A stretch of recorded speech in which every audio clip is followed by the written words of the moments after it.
yourself. I can see everybody else, but Yeah. I can't see my. And Okay, good कौन afternoon क्या to है all. that Indeed, it is a privilege and a great joy for me to welcome all of you on board for this 84th International Web Conference and HR Congress, organized jointly by IEM UEM Group and Smart Society US. Certainly, there are some good news on jobs in times of COVID-19. More than 200,000 jobs have been advertised by a range of employers in this period, according to job postings data tracked and curated from companies' official job pages on LinkedIn and direct postings on top job boards. Some of the top employers are Amazon, Google, Tech Mahindra, Walmart Labs, VMware, IBM, Capgemini, Deloitte, JP Morgan Chase, Flipkart, Byju's, Grofers, and Big Basket, as per data collected for Economic Times by search firm External. Around 80,000 of the openings are entry-level positions, which is good news for fresh graduates, whereas junior and mid-senior level opening accounts for a sizable 40%, showing that opportunities for cross-company movement at these levels are available. So, at this time also, we can say that there is no stop on hiring. Companies have not put a stop on hiring. Organizations have to prepare themselves for tomorrow. Now, to start with the session, I would like to invite Professor Dr. Biswajoy Chatterjee, Vice Chancellor UEM Jaipur. Professor Dr. Biswajoy Chatterjee completed his PhD from the National Institute of Technology, specializing nanoscience and nanotechnology. He is pursuing research in the same domain in addition to computer vision and speech processing. He is known name in the field of applied robotics and has conducted several national level workshops in robotics. Sir, kindly start the session with your very positive and motivating words. Sir. Hello, everyone. I'm sure I'm audible. I am Professor Dr. Biswajoy Chatterjee. I'm the Vice Chancellor of University of Engineering and Management, UEM Jaipur. It is one of the universities of the IEM and UEM group. IEM and UEM group started in the year 1989 with the Institute of Engineering and Management. It is the first self-financed engineering institute of West Bengal, and since then till now it is socially accredited also as the best institute of West Bengal, best self-financed institute of West Bengal, and the West Bengal joint entrance examination merit list, always the best of students have preferred to join IEM. In the year 2009, we got an invitation from government of Rajasthan to establish the University of Engineering and Management, UEM Jaipur. We established the university and started its functioning from 2011. Since then, we have come a long way, and our students, about 5 to 6 batches of students have passed out, and all students, passing out students, are doing wonderfully for themselves in the industry. In 2015, we also established the University of Engineering and Management, UEM, Kolkata, with the help of West Bengal government. And there also one batch has passed out, and the second batch has also just passed out. We have completed our exam. We are one of the first universities in the country to complete our exam amidst this COVID-19 scenario. And our students are ready to join the industries, join their jobs. I am really grateful to all the CEOs, the HRs who have joined this session. I'm very thankful to each and every one of them that you have kindly agreed to join us, join this session, join us in this session. I'm sure that you will be talking about the job scenario post COVID-19, and I'm sure the situation will be very hopeful for all of us. I'm sure that in all sectors, like we are, if we talk about IT did not really see that amount of downfall as far as the experts are concerned. However, it is expected that whatever downfall has been seen by IT, it will be recovered at the earliest. And almost in every sector, we are expecting a V-shaped recovery. For example, in automobile, as people are saying that automobile sector might go down, But then again, everybody can understand that there will also be a huge demand for two-wheelers. There will be a huge demand for electric vehicles, which will be manufactured in India expectedly in future days. So with all this hopeful situation, hopeful scenario, I'm pretty sure that we will very quickly go for a recovery, and students passing out right now will get wonderful opportunities. I will be requesting all HRs, all CEOs, and all professionals who have joined over here to kindly tell what are the positives that will come out in future days. I will not talk too much over here because my students, the teachers, my colleagues keep on listening to me every time. I believe that it is high time that you people speak, the industry personal speak, because that is what is horse's mouth for the students, for our teachers also. You are the horses. You speaking or hearing from you is hearing from the horse's mouth. So I'll request all of you to speak.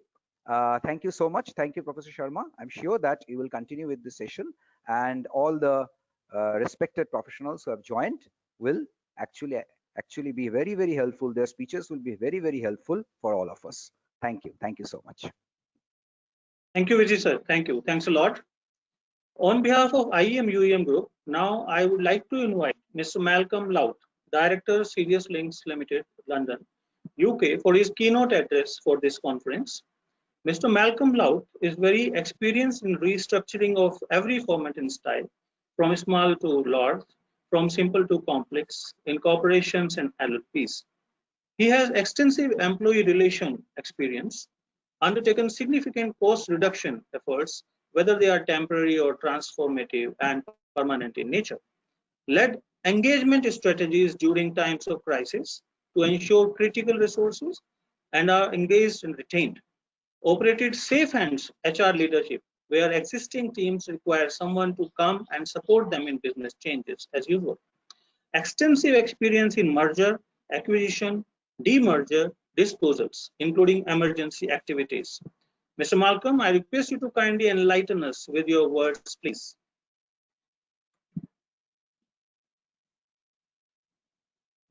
Hey there, good afternoon. Thank you very much. Thanks for the kind introduction. So thanks everybody for joining this session. I hope to be able to live up to the expectation there. I have some slides that I'd welcome the opportunity to share with you and talk you each through this session. Maybe I'll start with some introduction to myself.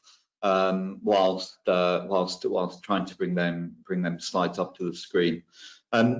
Yeah, as you mentioned there, I have probably in excess of 20 years experience within the HR field, and it's not my first rodeo in terms of a global crisis that affects employment and opportunities for people. And really what I'm hoping to share today is some insight into what we know from the past, what we know are the likely winners and losers, but also hope to provide some hope and optimism that this too will pass and there are opportunities for people into the future. So I'm just going to try and ask anybody in the staff team if they could help make me a presenter to be able to share my slides whilst I carry on, and if we make that magic happen, I think that would be very welcome.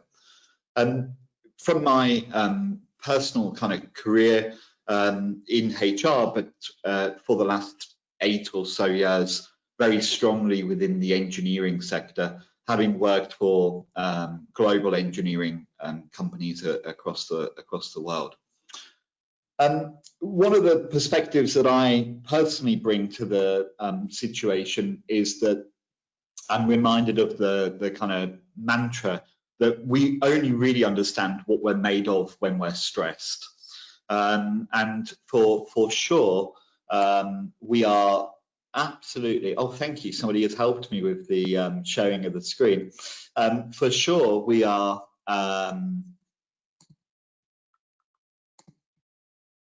certainly in a time of stress and complexity here. And it gives us all an opportunity to stand forward and to show really what we're made of.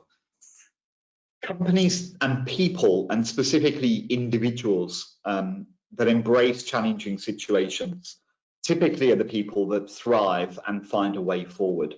So as challenging as things are, and if we spend our time watching the news, we can feel somewhat depressed and down about the situation. There are also opportunities that can be created from the situation and from the environment that we're in. We at Theorist Lynx believe that safety and health is at the forefront of everything that we do. So before I really launch into the content itself, I wanted to just take a moment to carry out a safety moment. We encourage all companies and institutions before they really engage in any topic conversation to really spend a moment reflecting on safety and health. And specifically in the sector of engineering, we think that we have a huge opportunity to really change the safety culture across the world. So let's just take a moment to talk about mental health, because in times of a pandemic, of course, we all hear about the physical effects of the pandemic, but they're not the only thing that we should consider. And I advocate at this point just a moment of consideration that we shouldn't underestimate the mental health effects of COVID-19. Research is already indicating that over 50% of young people are showing post-traumatic stress-like symptoms to COVID-19 already. So this is possibly the more looming health crisis for us to contemplate.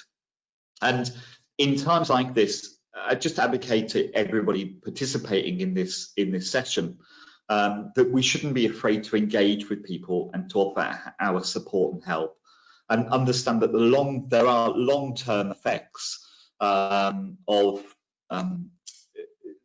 the impact of this crisis on people's personal mental health and also on their career. The way that people are feeling now can impact them into the future. So an idea that I have is around concentrating on being supportive to other people, being empathetic, being understanding that this is a challenging time for people, and to coin a phrase, really to recognize that it is okay to not be okay, and to recognize that. So thank you for allowing me to take a moment just talking here about safety and particularly mental health, but it's a topic that I think is critical and crucial really in these times.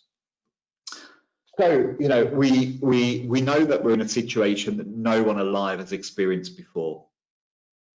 Nobody alive today has experienced this situation. It's new to all of us. We may have had regional epidemics, we may have had crisis, we may have had an economic crisis, but on a global stage, really, we've never had this situation before. And there's no book, there's nothing out there that tells us how we are to deal with this, how to contend with it. And so I guess the people that we are, the population of the world in 2020, we are the ones that are tasked with having to write that book. Initially, concerns around the pandemic were around people's health and well-being. But of course, thoughts are now starting to turn to the looming economic crisis and the impact that this will have on employment and opportunities, and also the impact that this will have on people's livelihoods and people's ability to live a healthy and satisfactory life. And attention is also turning to the potential lost generation, Generation 2020, as you may want to have it coined. Disaster, unfortunately, is always present, but disaster can present opportunity for major change and for greater good. So I'm sure we've all seen, heard, listened to, and potentially witnessed some of these changes, whether they are pollution levels falling for the first time, a sense of community which is growing, people wanting to help and support one another. And for my experience, the word hero being redefined. Suddenly nurses and supermarket workers and delivery drivers are being applauded in a way that they haven't been for quite some time. Maybe we've taken them for granted. And everyday people are risking their lives in order to offer help and support. So we need to manage this delicate balance between crisis and opportunity as we prepare for a new normal. And not only in the workplace, but as a society as a whole. We have this obligation, I guess, to not return entirely to the old normal, as tempting or appealing as this familiar place might sound. So there will be winners and losers, and the pandemic will create natural winners and losers. I think we can probably all identify and articulate already some of the winners that we know about. Technology companies, if you consider, for example, Zoom and the significant growth in their user numbers almost overnight, or home delivery services, companies like Amazon, for example. On the face of this situation, they look like a winner. And people who are performing work that can be delivered remotely. These kind of companies, I use the term deliberately, can be seen as winners. I mean, if you look at Amazon as an example, they've seen exponential growth. But if you listen to their earnings report, they are grappling with how do you convert that into profitable growth? What is the one-off investments that they've had to make in order to achieve it? And there are inevitable losers, and the ones that are so acutely at the front of people's minds right now are people really in the hospitality, the leisure, the tourism sector, whether this be our favourite restaurant that we can't attend anymore, or whether this be the entertainment and event industries, theatres and so on, and of course the very well documented airline and hotel industry. In both of the categories, it's my view that the defining factor for survival is the ability to react and adapt in a considered but expedient way. So it's important for these individuals and these companies to not just rush on ahead and take advantage of the moment, but to consider how they make real long-term changes to their business model and continue to be true to their existing client, but are able to deliver a profitable service and retain revenue. Zoom people is becoming a line that we use. Zooming is becoming a verb. This wasn't envisaged before the crisis, but now we're seeking more and more opportunities to connect with people, to find this human connection, where perhaps the way that we may have done it in the past has passed us by. And whilst national and international businesses have had to pause their operations, people have rediscovered local businesses and the value of local community. And certainly where I live, I know that the big brand coffee shops, for example, like Starbucks, are not operating because they have international criteria and things take longer to work through how they will work this through. But budding entrepreneurs in the local community are delivering their services, and it's providing a welcome relief for local members of the population.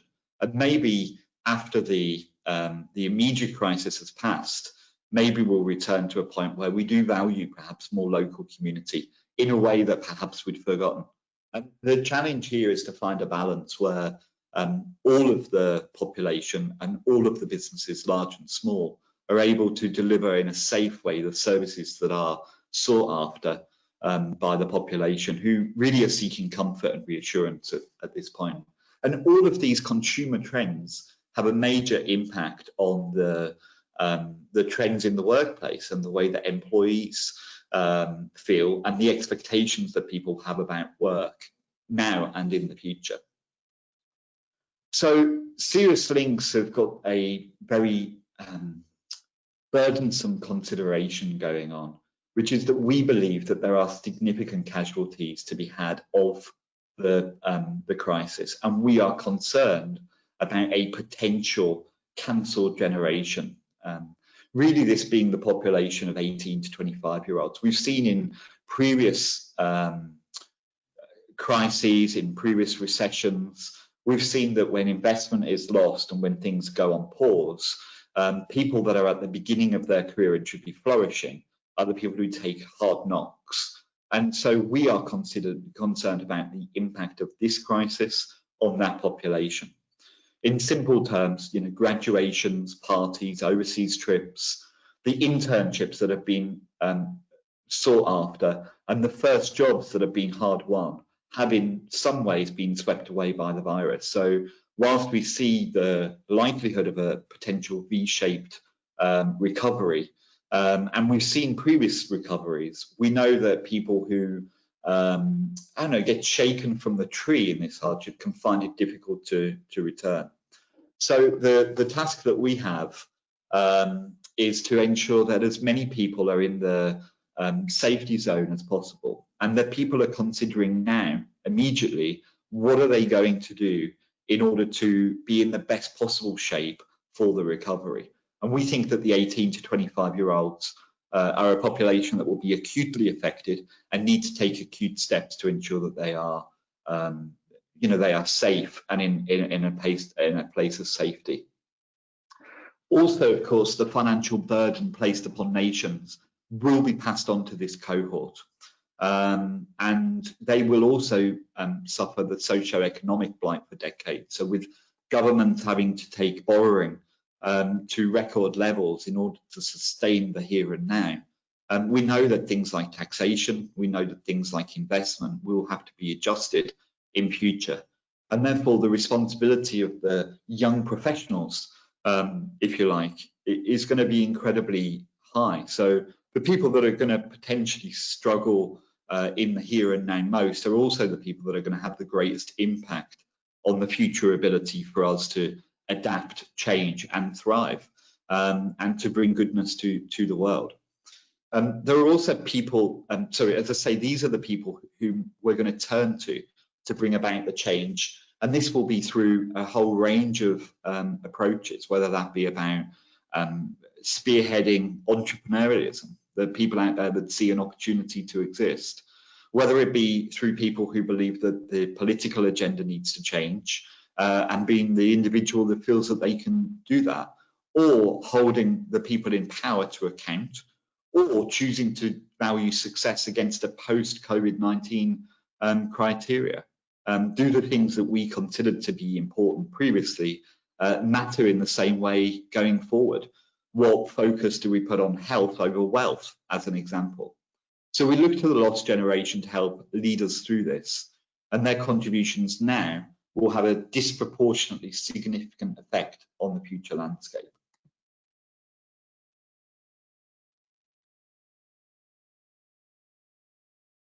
So this is a once in a generation opportunity where experience doesn't bring with it the know-how that's required. And of course, we all value experience. We know that there is a place, a strong place in the world order. But imagine today that you're a young professional and we have some of the most seismic challenges the world's ever faced ahead of it. And what we're not seeking is somebody that's been necessarily doing it for 30 years.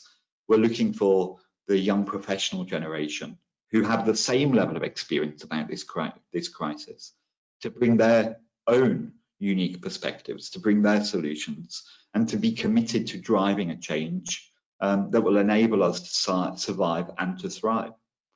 It could be easy to sit back and wait for other people to provide solutions, but it's the perspective that we have that this generation may well have the resources and mental capability to deal with this better than the experienced generation if they are given the right support and opportunities. And so 2020 young professionals will need to grapple with building relationships like never before from a position of enforced isolation. And imagine, we're in a situation where we have these unique opportunities, but individuals are currently in lockdown. Imagine that we have these opportunities like never before, but people haven't had the same opportunity to go and network, to meet different people. And so it's our view that this kind of building of a connection for specifically this very specific demographic, this young professional group, to be just so acutely important. And that's why, against the set of winners and losers and against socio-economic crisis that we're going to face, and against the health crisis. We are personally believing that focusing on young professionals is such a important and targeted area of activity for each of us to consider. So we've challenged ourselves on what we believe we can do to help. And this advice is not unique to us, whether this be for HR leaders, whether this be for CEOs, or whether this just be people out there today thinking, what can they do? We're hoping that our 6 points effectively can be embraced by lots of other people, by serious links. So firstly, we believe in making things accessible. For a long time, there have been barriers to be removed for young professionals to get front and center. And we are advocating that actually now is the time to bring people into the room, bring them to the table, involve young professionals in the discussion to articulate how can we, what can you, how might we, where are we going to go from here? And we also advocate needing to drive collaboration. So we're an advocate that networks make it happen.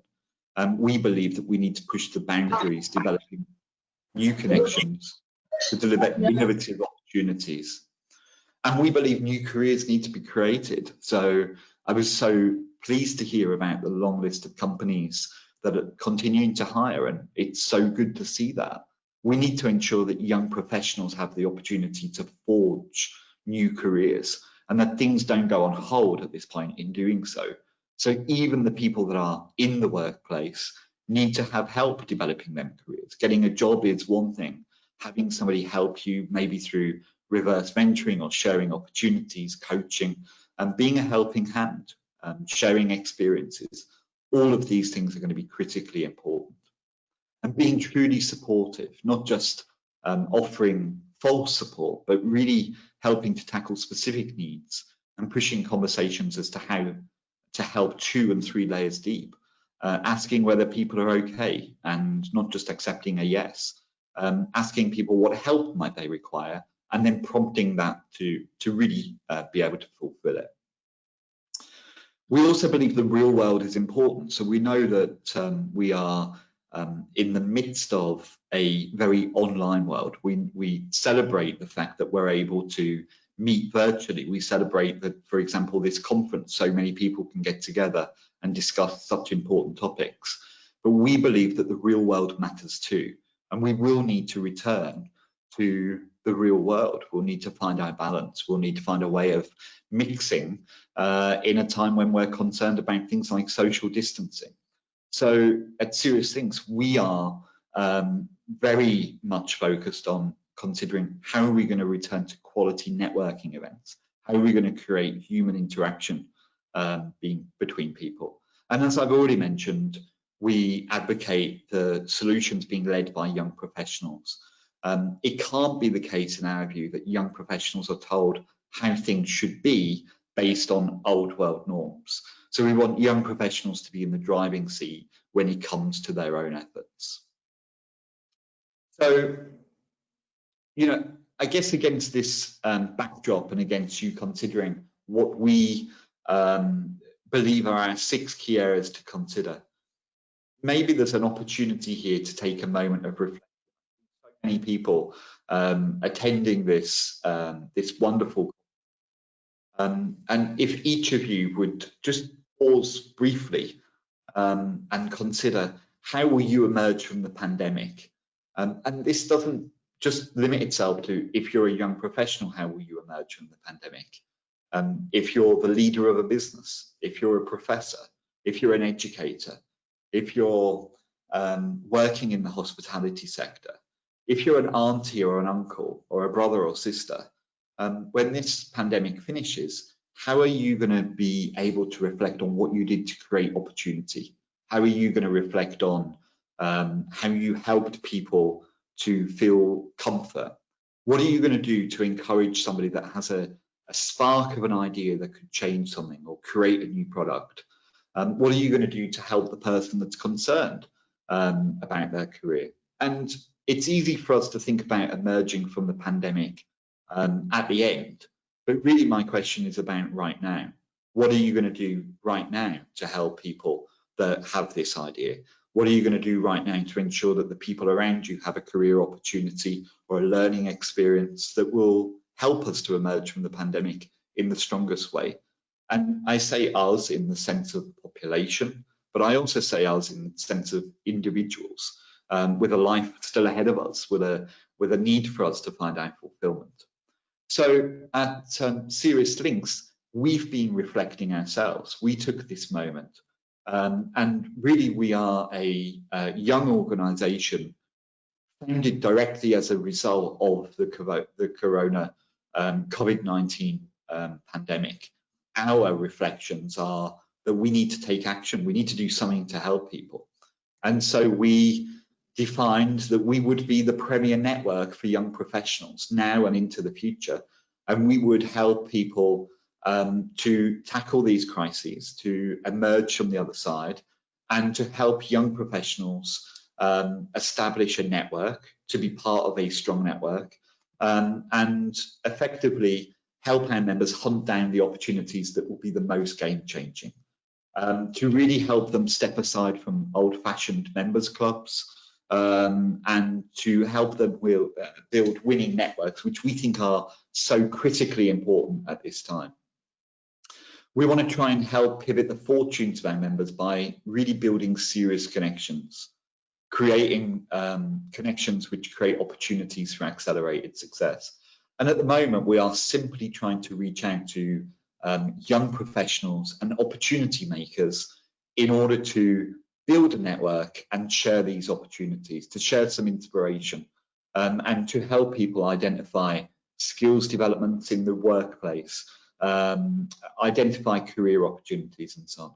So we have this requirement really to build a movement to bring this know-how, and we're asking everybody that we meet, whether with Serious Lynx or otherwise, to consider how they might be able to help young professionals here. There are 4 ways that Serious Lynx are targeting their initial interest. Aside from building the network, we intend to be a social organisation. We intend to build real-term networks, real people in real places. We intend to go beyond social events and provide resources like graduate schemes and networks with people in seasoned professional roles, people who are recruiting, for example, or people who have unique opportunities to share, whether they be jobs, business, financial experience, life experiences, and so on. And we're also working with organisations to ensure that their messages are spread far and wide. So we are effectively a member organisation. We have a proposition here where we're looking to build our network now. The more people in our network, the more that we can offer people. And I've mentioned already the events, but really we're focusing on the support that we offer our members. You know, whether this be around our members outlining their needs and us trying to accompany their needs with solutions, whether it's working with large Fortune 500 FTSE organisations to share their opportunities and build networks, and whether it be perhaps to align mentors to people, whether our members are seeking to embark upon a particular quest, we're seeking to pull these things together. And all of this is designed really to tackle the topics that we mentioned. You'll remember we believe that there are winners and losers in the crisis, but we know that our young professional audience need to have a platform from which they can grow, from which they can weather the storm. And that's really our primary criteria. So I have a specific request actually from everybody participating here, in that we're asking you not necessarily to consider being a member. Of course, you're welcome to participate there. But my request is that you participate with us and you engage with us in getting the conversation going.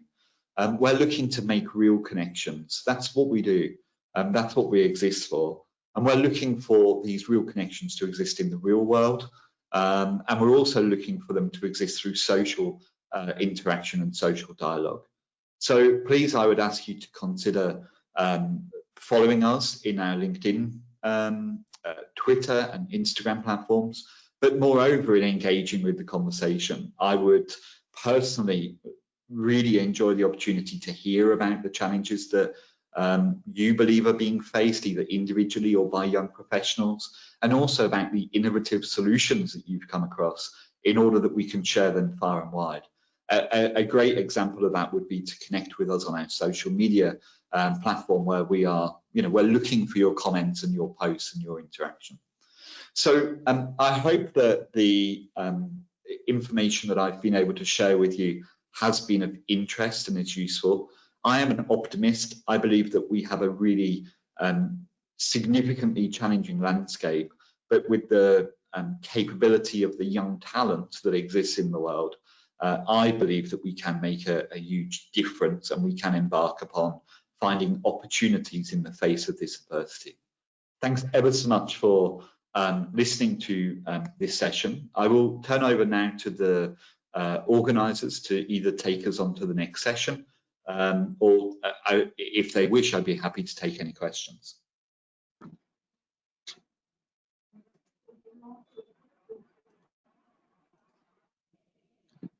Thank you very much for listening.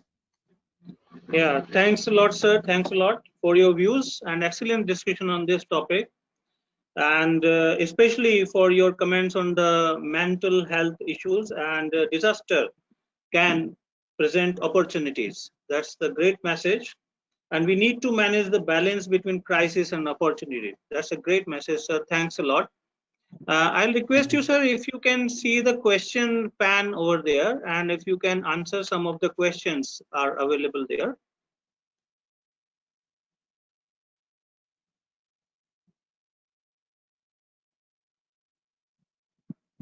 Malcolm, sir, are you there?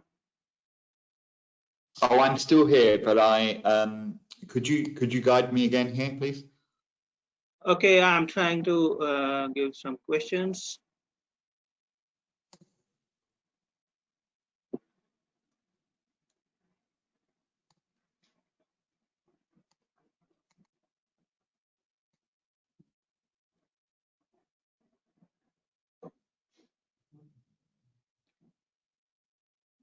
Yeah, one question is there. I found that pharmaceuticals, ventilators, manufacturing, textiles for reusable masks, local entrepreneurs to take care of deglobalization and to make in India by Indians for becoming India as a manufacturing hub, supplying to the world, improving technology, IT infrastructure to make over and learn from home. Your reaction to my observation, please. Professor D.K. Banwit, Professor Emeritus Dr. D.K. Banwit has asked this. Okay, well, thank you very much for the question. I mean, I think that the challenge of globalization is really at the core there. You know, we have local entrepreneurs around the world who maybe seek an opportunity, and they maybe have a product that's in demand, but it's so hard for individuals to be able to push this product or service or technology on the global scale, because of course that's a challenge for everybody to face. I don't have the answer to, you know, how might you tactically go about doing that with a particular product, but I think what I would do is focus my effort, focus my response on the power of connections and collaboration.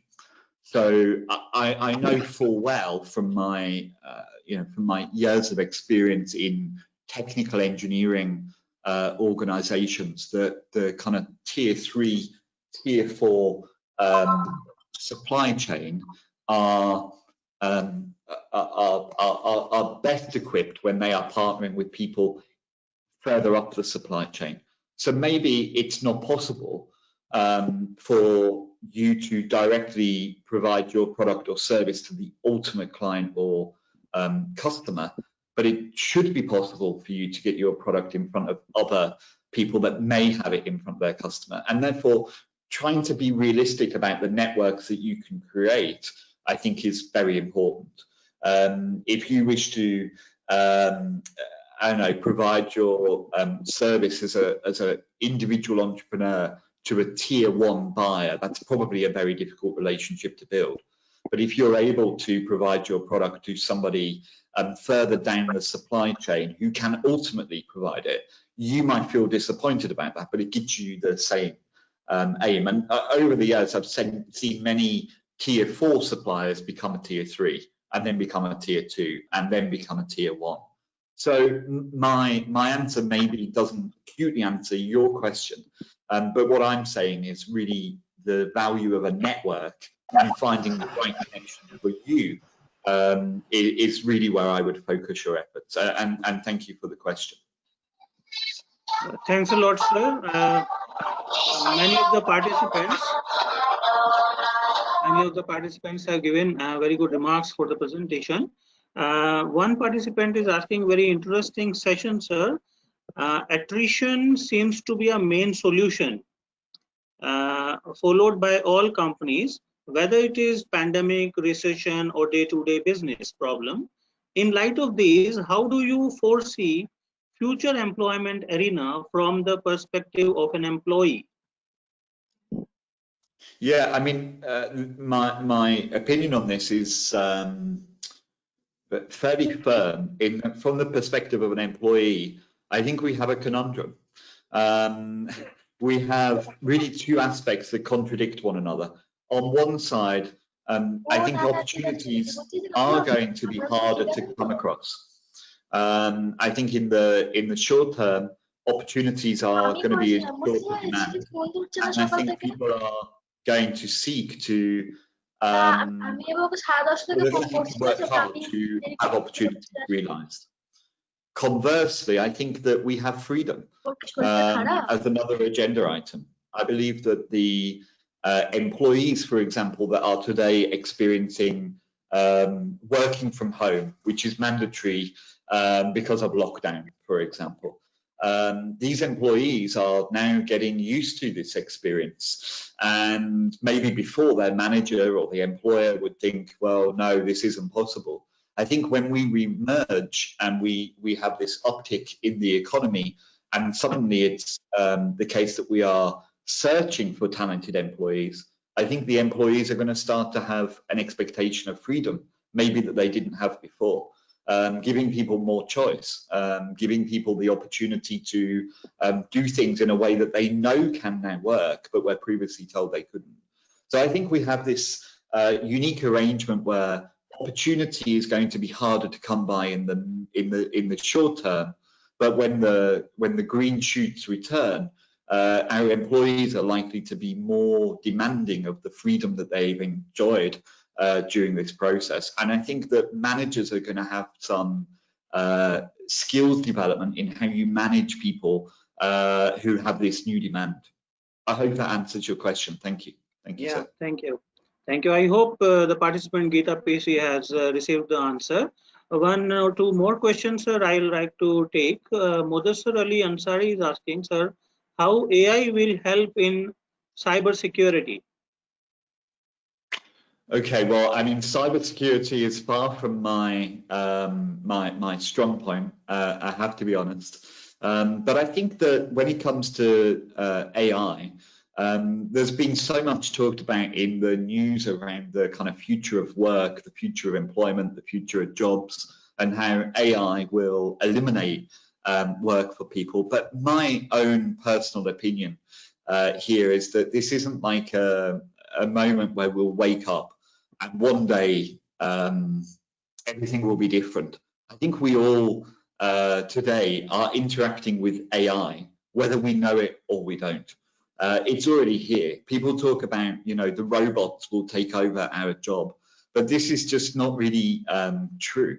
What I've experienced specifically in engineering is the use of AI where we are working in partnership with AI, where human and artificial intelligence are side by side, and we're allowing the skilled, talented engineer or architect or designer to enjoy the information and the work that is performed by the AI, by the robotics, by the cyber work. So I see the future of work as being very positively impacted by this, but I don't think it's happening overnight.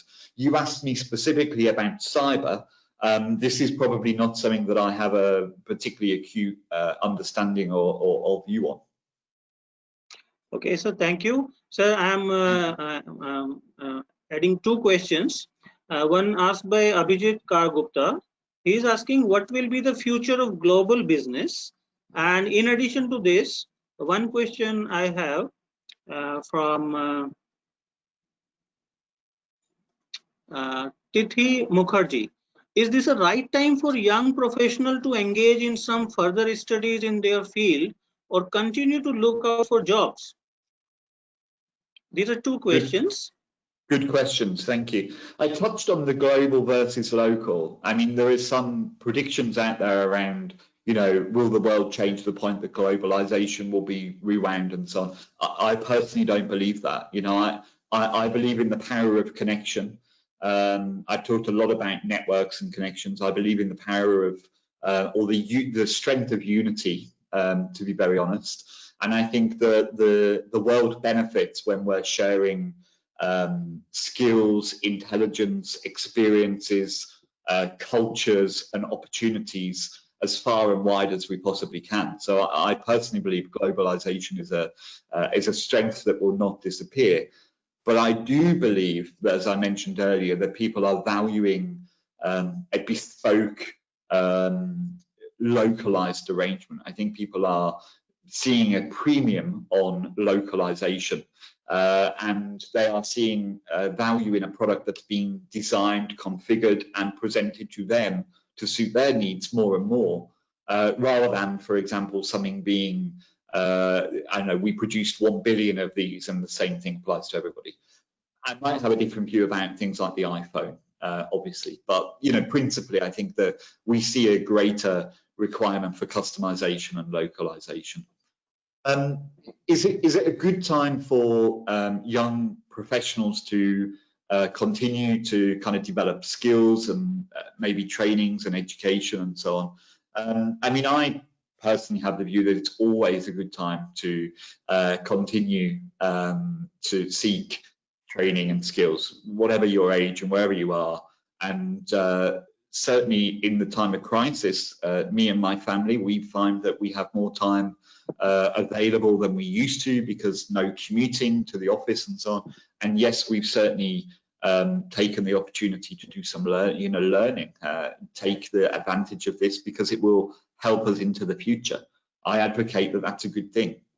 Conversely, I think that it's possibly the case, certainly in the 2008 financial crisis, I saw people that may have ended up getting into a perpetual academic existence. And there is a need to balance the, you know, not being afraid to go out there and do things.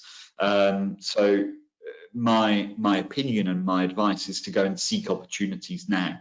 Don't be put off by them. If them opportunities are in learning or if they are in doing, either of these things are good and valuable and beneficial. But don't lock yourself inside thinking it will pass, because we know that in any of these crises, there's never a start and finish.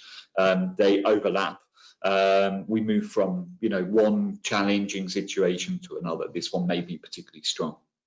I hope that that gives you some view on the answer to your question, and I appreciate the question. Yeah. Thank you. Thank you. So Professor Sajal Das Gupta is asking, would you kindly mention some of the very important issues covered in the SOP of the service industries during the post-COVID period? I'm sorry, could you repeat that question? Yeah. Would you kindly mention some of the very important issues covered in the SOP of the service industry during the post-COVID-19 period?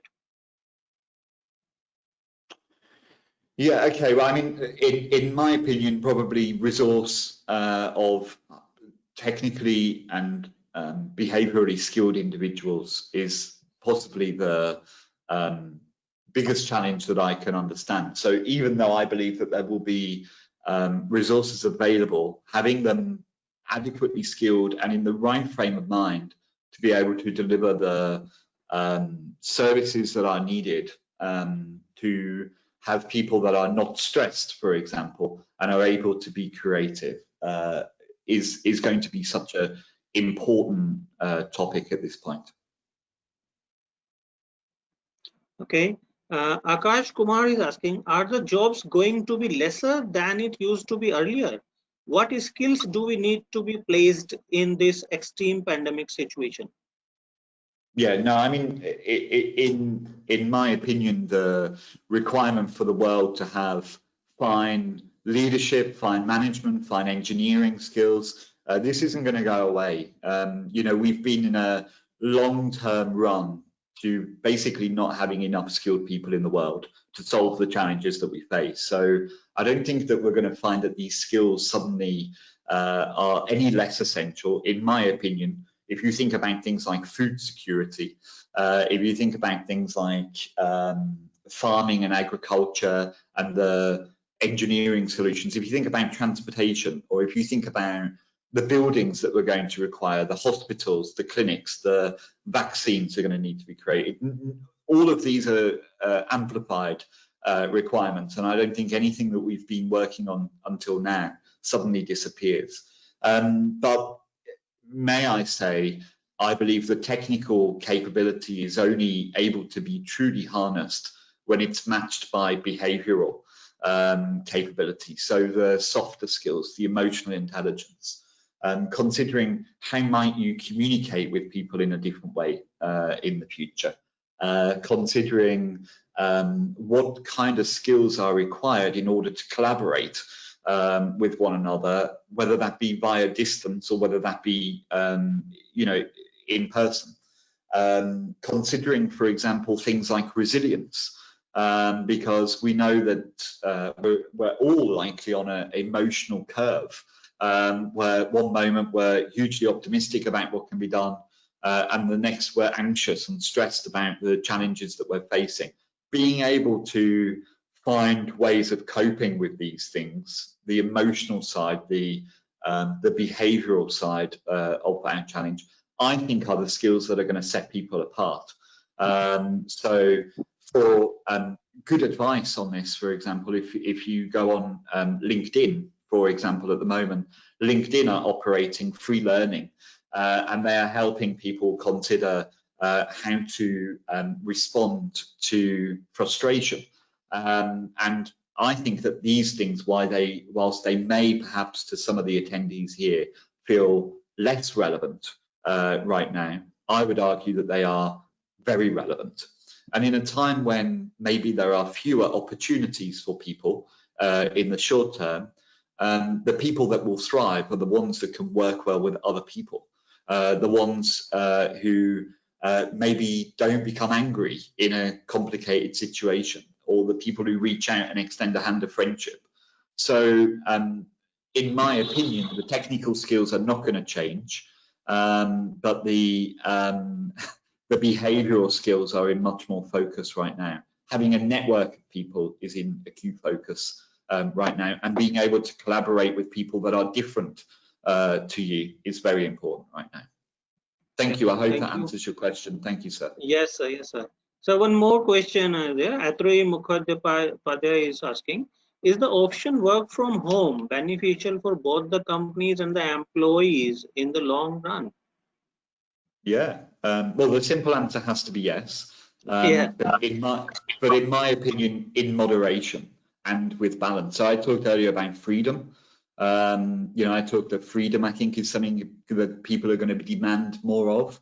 And I think this is the real answer to this question with freedom. So, of course, for organizations who have people in the future maybe working from home, imagine 50% of people can work from home.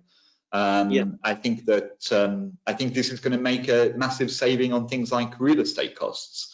on infrastructure costs. Maybe it will improve commute times. Maybe the public transport systems will benefit. Maybe the requirement for cost on travel and so on will be reduced. So all of these things will be good. And for an employee, I think this is good. You know, the work-life balance, the ability to concentrate maybe on being more productive rather than being more attending will be a really good thing. But I don't believe we see the end of the workplace. I don't believe we see the end of the office in any way, shape or form. And if there is a pendulum that swings from one side to the other, maybe we've had a period where employees have been asking to work from home and employers have been saying no. I believe we maybe are on the other side of that pendulum now, where employees desperately want to go to the office because they miss the social interaction, they miss the facilities, they miss the professional experience, and the employers and the government are saying no. So in my opinion, the right place is where everybody has a choice and there is more of a balance. We know already that, you know, organizations like Twitter have said, well, we are going to keep the office, but we're no longer going to tell anybody that they must come to it. And we know that that's been very appealing to some people, but we don't have to go so far back in history to remember Yahoo that said this same thing maybe 10 years ago, and I know maybe 4 years ago, discovered that they really struggled to have a connection with their employees, and the employees struggled to understand who they were and where they worked, and they moved to a full mandate. So nothing is good in extreme, is my opinion. The best situation is where there is balance and there is freedom of choice, and I think that's where we're heading to, personally. Thank you. Sir, one last question asked by Biswadeep Bandopadhyay. He is asking, since the agriculture sector is more or less unaffected, do you think IT companies should try to provide innovative solutions to agriculture sectors, which I believe has not been an interest area of IT companies? Yes, I believe they should, but I also believe that agriculture has been an interest to companies. If you think about people like IBM, if you look at some of the work that they've been doing, or some of the work on smart cities that has been very much led in an IT or digital mindset. If you look at urban farming, for example, and the obligation for food to be created basically in the building in which we work, or the building in which we live, I think there is some very interesting work already being done on this. The agriculture industry has been affected by the crisis in different ways. If we think about the yielding of crops, for example, specifically in places where we have migrant labour crossing borders, normally to follow the kind of seasonality of crop production, there is a significant issue now where crop will ruin because it's a very manual proposition, and the crop will ruin, and it will affect food security in the short term. There is absolutely the opportunity for IT companies to consider how does that crop be produced in a smaller, more local environment. If we think about the migration of livestock, for example, we're experiencing exactly the same problem, but most of it is driven by border security, to be very honest. And how do you use things like how do you use geotagging on livestock to a greater effect so that you have a greater tracing of where the product is coming from? All of these things the IT industry can step up on, in my opinion, massively. But to the person that asked this question, I mean, I know of some incredible case studies over the last 10 years from IBM. I've never worked at IBM, but some of their stories about what they've been doing in the agriculture industry is really very worth reading. Thank you, sir. Thank you, for sir. the question. Thank you. Thank you, sir. Thanks a lot. I appreciate it. I hope that I could just take a moment to reiterate that we are trying very hard to build a community and we would very much welcome each of your participation on our social media platforms. It would really mean a lot to us. Thanks for having me. Thank you, sir. Thanks a lot. Thank you. Take care. Bye-bye. Bye. It's a wonderful discussion by Malcolm Lau. And now I would like to invite Mr. Atul Prakash Agarwal, Managing Director, APT Software and NASSCOM Regional East Chair, for accepting the call. I thank on behalf of IEM UEM Group. And we are thankful to him for devoting time from his very busy schedule. He is IIT Kharagpur pass out in 1985 with computer science, MS in computer science in 1987 from Rutgers University. He is seasoned computer software professional consultant with about 20 years of experience, primarily in the VLSI, mobile communication, and energy domains.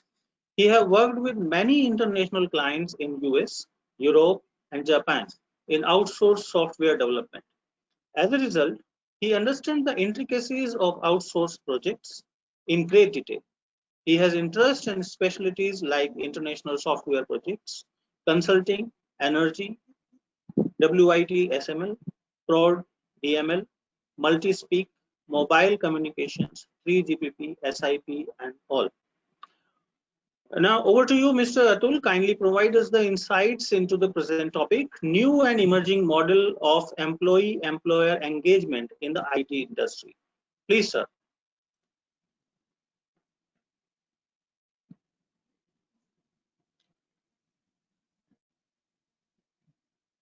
Mr. Atul, are you there?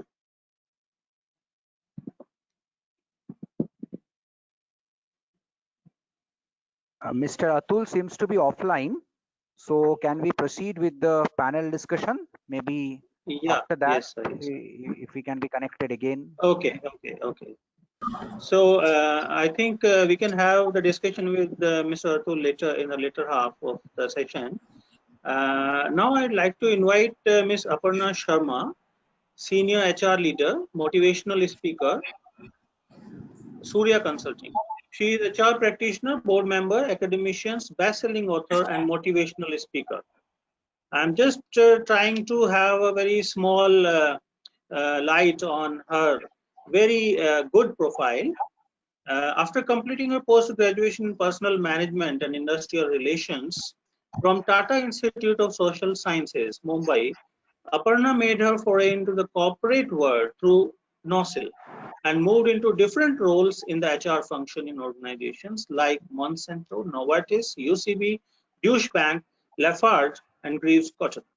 In her diverse role, Aparna has successfully been a learning partner, mentor, and coach to leaders, leadership teams, and organizations to build competencies, learning abilities, and nimbleness for achieving purposeful performance. She has recently been awarded doctorate in human resources from California Public University, USA, in the topic Future of Work and Workplace 2025. Alumnus of IOD, Aparna was an independent director on the board of TS Alloys Limited, that's the 100% subsidiary of Tata Steel, and now on the board of Rajratan Global Wire Limited. With 23 years of experience in HR across different verticals, she is currently contributing as a board mentor with various boards and as an advisor to various corporates in areas such as strategic leadership, planning organizations, behavior and strategy for boardroom effectiveness, organization culture and development, leadership relationship, temperamental traits, and derailment factors within boards, etc. She has been felicitated with the Indian HR Champion of the Year 2019, Indian Businesswoman of the Year 2019, award by Morphus Enterprise, ILDC AMP Women Excellence Award 2019 for Learning and Development, Best HR Trainer by ICBM AMP Academic Excellence Award 2018, Women Achiever Award 2018 by Indian Women Convention, MTC Global Outstanding Corporate Award for Excellence in Human Resource during the 6th Annual Global Convention, Sankalp 2016. Women Achievers Awards by World HRD Congress and Institute of Public Enterprise in 2013. HR Super Achiever Award by Star News at the 20th World HRD Congress 2012, amongst many others. So there are a lot of, the list is very large. So I request Aparna Madam to please take over and kindly go through with the panel. Aparna Sure. Ma'am. Thank you. Thank you, sir. Thank you very much for that kind introduction and a long one at that. So good evening, everyone, and very happy to be part of this event that is being organized, a webinar. And I know a lot of friends and fellow professionals are on the webinar today because I've shared the links with many. As you can understand, in these unprecedented times, we have a virtual webinar, right? So it's a webinar, and we have Zoom calls, and we have Microsoft team meetings, and we have all these kinds of modes of communication. But the interesting thing today is that we are also going to have two of us on this panel who will be invisible. So virtual webinar, virtual session, but we will be invisible. So, I think there is a twist in the entire event. So one of my fellow panelists is also facing some technical difficulties besides me. So I'm sure it's not important to know how we look. We're good looking people, Shaurya and myself, and you can see the other four on the screen anyways. What is important is what we're going to discuss today. All right. So I have the pleasure and privilege of moderating this discussion today with a very diverse and a very interesting panel. And let me introduce my fellow panelists. So we have Mr. Terence, who is the CEO. Hello, hi, I can see you wave. I can see you, but you cannot see me. Okay, so CEO of Intellecti. And as you can see, he is an American and currently resides and works in the greater Boston area. So welcome, Terence. We have Mr. Sai Suryanarayan, who is Chief of HR at AU Small Finance Bank with us on the panel as well. So welcome, sir. If you could wave out to everybody.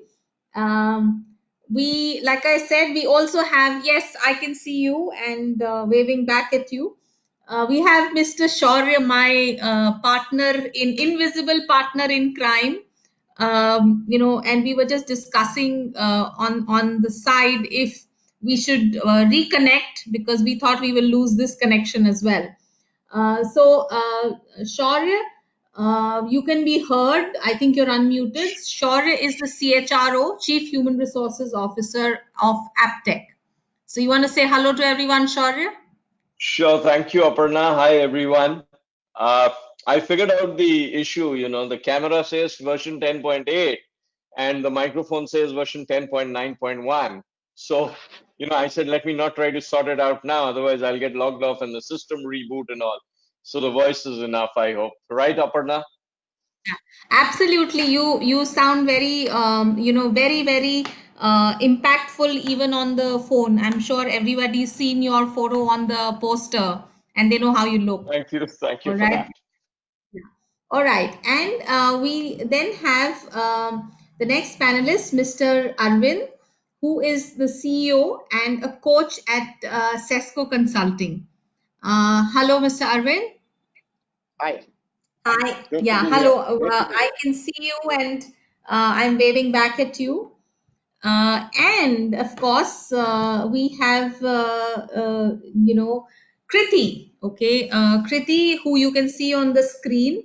And Kriti is a talent acquisition lead for Cisco, right? So welcome, Kriti. Glad to have you on the panel. You want to say hello? Yeah. Hi everyone. Glad that you can see me and hear me both. Yeah.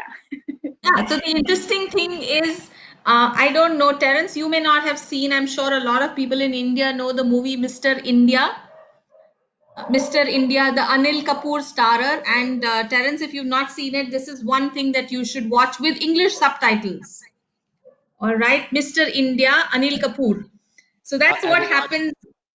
Yeah, he is invisible, and there are only few people who can see him. In our case, Shaurya and mine, nobody can see us. You can only hear us. All right. So, in the interest of time, I'm going to jump straight into the discussion. And The topic is very interesting. We heard, the previous speaker lay out a foundation in terms of, and a lot of questions also reflected the kind of fear and anxiety. I think that's on the minds of people around. The questions were very, very representative of the anxiety that people are going through. What kind of jobs, what kind of industry, etc. All right. So let me start off, with the first question, and the question. Let me address it to Terence. Okay, so what measures, I mean, in your organization, are you taking to keep employees motivated and focused during these times of crisis? Thank you very much. I think, probably we're facing all the same things, and I think the similarities across the world are kind of all wrapped in kind of a simple framework of as we move from the beginning of the crisis, people were questioning where are we all at, what, big concerns about family. I'm staying at home now. How do I work from home? Those are big issues. So there's kind of this reactive thing that Malcolm was talking about that we need to address. And so one of the things that we did immediately was settle everybody's fears. We're a relatively small organization, so what we said was, we're going to continue paying you full salary. If you're on hourly, we're going to pay you 40 hours whether you work that or not. However, we also expect that if you have the time, you're going to upskill, and that was another thing that Malcolm had talked about. We do leadership development and a lot of face-to-face training, which evaporated. Portion of our business is virtual, so everybody now has to become virtual. So it gave them a path forward. So those are two things I think that are really important to consider as we're moving through this COVID-19 crisis. Is what you did yesterday isn't going to be good enough today, and it's not going to be what you're doing tomorrow. So your strategy in motivating and helping employees stay focused changes over time. So Sure. Sure. Yeah, I got that. So, just as an extension of that question, Terence, what, if you were to look at what kind of reactions did you get from people when you did those two things? I think Did you the hear first back from one, them? yeah, the first one is really relief. I think, part of the issue that we're all facing is paralysis. Everybody's being thrust into a new situation. All of your employees are struggling with unique things. We've got some young mothers who, now I've got to take care of a baby. How do I work? Daycare is closed. And so relief from that person is different from, somebody who's got an elderly father who now has to move into the house with them. How do I deal with that person? So I think the relief factor allowed people to being more open to pivoting, being more open to, okay, so if we're not doing that anymore, now what are we doing? And so that was, I think, the big number one reaction is relief. Sure. And if you don't mind, I'd like to just, because we are going to move through this, there has to be a strategy in place. And so us as leaders, we have to create a strategy, I think, that is going to inspire confidence in people. And for us in our business, pivoting from face-to-face to virtual is a huge change for us. But at the same time, it gave people the confidence to know where are we going. And I think that's really important. So you can't be in react mode all the time. You have to be in drive mode and in future focused. Sure. I think, very good points that you make. Can I turn this same question over to Shaurya? And the question that I asked, Shaurya, just repeating it for you, is what measures is AppTech taking to keep employees motivated and focused during these times? Okay, so Aparna, even before the crisis hit us in India, what we did is we had communicated the do's and don'ts to our employees across geography, and we told them that, look, there's something which is brewing. We don't know what is going to happen. Be prepared for the uncertain. Once it hit us, obviously we were bound by the laws here and the government directives. What my team did was to reach out to, we're a small organization of about 500 plus people, 500 to 700 range. So my team called every employee individually and spoke to them on an average for about 10 to 12 minutes and ascertained how they are doing, what they are doing. There were certain anxieties as well. My neighbor has tested positive. What do I do? So the biggest challenge, what we noticed there was, work was fine, work was happening because we had switched to the online mode. But the major issue was tackling the fear of the unknown, because nobody knew what had hit. I mean, and there was no, as Malcolm said earlier, there was no rule book to go by that if this happens, all BCP plans and everything went for a 6. You had BCP, but what do you do with that? Because all your sites are closed. Your customers, we are in the education business, in the vocational education business. So our centers, we operate through franchisees. Now the franchisee centers were closed. So the immediate reaction was that, I think by the 25th of March, we had moved to an online delivery completely for our students. So that helped. And let me also tell you, there have been certain organizations in India which have recruited our students during this period as well, and they have joined, they have e-joined and started working from home as well. I'm talking about Amazon here, and they have done that. Of course, Kriti, I do know that Cisco has a fantastic internship program, and my managing director's daughter is currently interning with your organization. So she speaks very highly of the way things are happening. So Aparna, coming back to that, it's been a roller coaster ride. Yes, there is no rule book, and we are taking it one day at a time. Whatever issues are coming up, we are addressing it. Yes, now we do have a kind of a reboot manual that once everything opens up, what is to be done. They are based on various guidelines which have been issued by the government and other organizations. Sure. So thanks, Shaur. I think the underlying thing that you started off by saying was that you established communication with employees, all employees across the organization. Okay, and I think constant communication is the key in ensuring that the anxiety, the relief that Terence mentioned, all of that gets addressed when there is frequent, and authentic communication. I think the key is also in terms of authenticity of communication. So let me turn this Absolutely. over. Yeah, let me turn this If I over may to. take a minute, if I may take Sure. just one short minute, Sure. we have an office in Calcutta also, and after the cyclone hit, none of our employees were contactable, and we could understand that on the one hand you have this pandemic, on the other hand you have a cyclone destroying everything in its way. There's no electricity, there's no water for people. Even today I was, as lines are getting restored, and one of my people called me and said, I had to go to the market to get my mobile charged through a generator.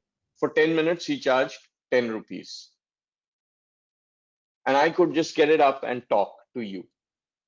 So I inquired, so these are the things which, and as you rightly said, it's a constant communication. You have to reinvent every time now. Sure, sure. Kriti, would you like to talk about what measures in Cisco? Yes, absolutely. So I think, on top of whatever my previous panelists have spoken about, and I truly believe that communication is something which is very, very important in this unprecedented time, right? And in Cisco, what we have recognized is that mental well-being is really, really important, and that's why what we started doing from the time this got escalated was global check-in every week, right? This is managed by our CEO and also the exec leadership. And the way we conduct is like it's a platform for our employees to ask questions, express what they are feeling, and also what we're doing is like we're bringing in some expert, like medical experts, so that employees can ask question or whatever the stress or whatever the panic what they have, we are able to address that. That's number one, right? And like I said, for us, even before all of this happened, mental health was very, very important. But with this, we recognize that people are going to feel stressed and people are anxious, right? So what we have also done is like every week we are actually bringing celebrities, like we have brought in the previously Lady Gaga, Ariana Grande, and last week we had Coldplay lead singer Chris, right? So the important thing is like by doing that, we want to we want our employees to stay engaged, and also that's how we are managing. So for us, the number one important thing at the moment is like focusing on the well-being of our employees, both physically and more importantly mental well-being, right? And another example I wanted to give is like yesterday we actually had a global off for our 75,000 employees, and the intent for us was that we wanted people to take off from work because it is a tough time, right? We need to acknowledge that fact. That's why we wanted everybody to relax and recharge. That's something which we have done very uniquely. I think I'm proud that Cisco is giving importance to well-being more than ever.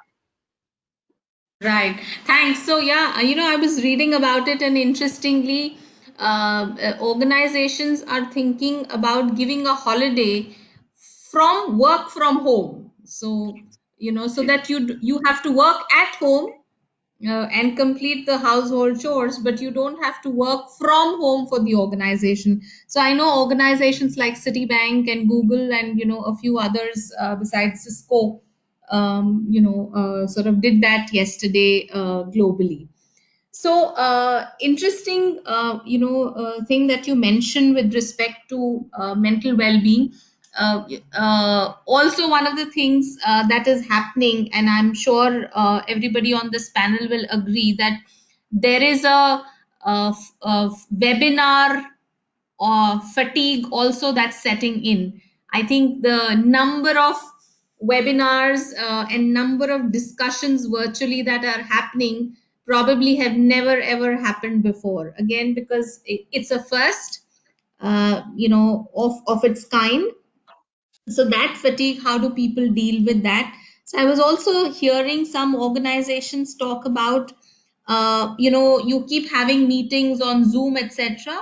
So on a Friday they would actually allow your family to sit into the meeting as well, just to make sure if your kids are climbing over you, and if you have young kids climbing over you, or somebody eating a pastry or putting pastry on your face, or doing all kinds of things that happen, and when you have kids at home, but they just let everybody in the meeting room experience how these guys actually try and work, and not everybody has a dedicated room, dedicated space to work, given different situations in India. So it's like baby's day in. It's not baby's day out, but it's baby's day into work virtually. So this is just another thing to keep people engaged, motivated, and family members as well. They're running contests for people in the family, to keep them engaged, different kind of, so these are some of the things that I've been picking up. Now, if the same question, if I were to ask Sai, what is the bank doing with respect to keeping, it's a different industry, different sector, you have a lot of regulations, finance works very differently. So what is the organization doing to keep people, employees motivated and engaged?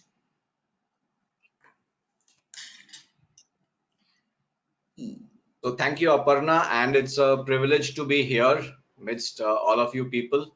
And I'm based in Jaipur, so I will begin with the traditional Rajasthani style Ram Ram Sar to everyone present over here. That's how we greet our people. And we have roughly 18,500 employees on our bank rolls. And somewhere around 19th or 20th of March, we were getting the sense that there was a sense of a lockdown being declared.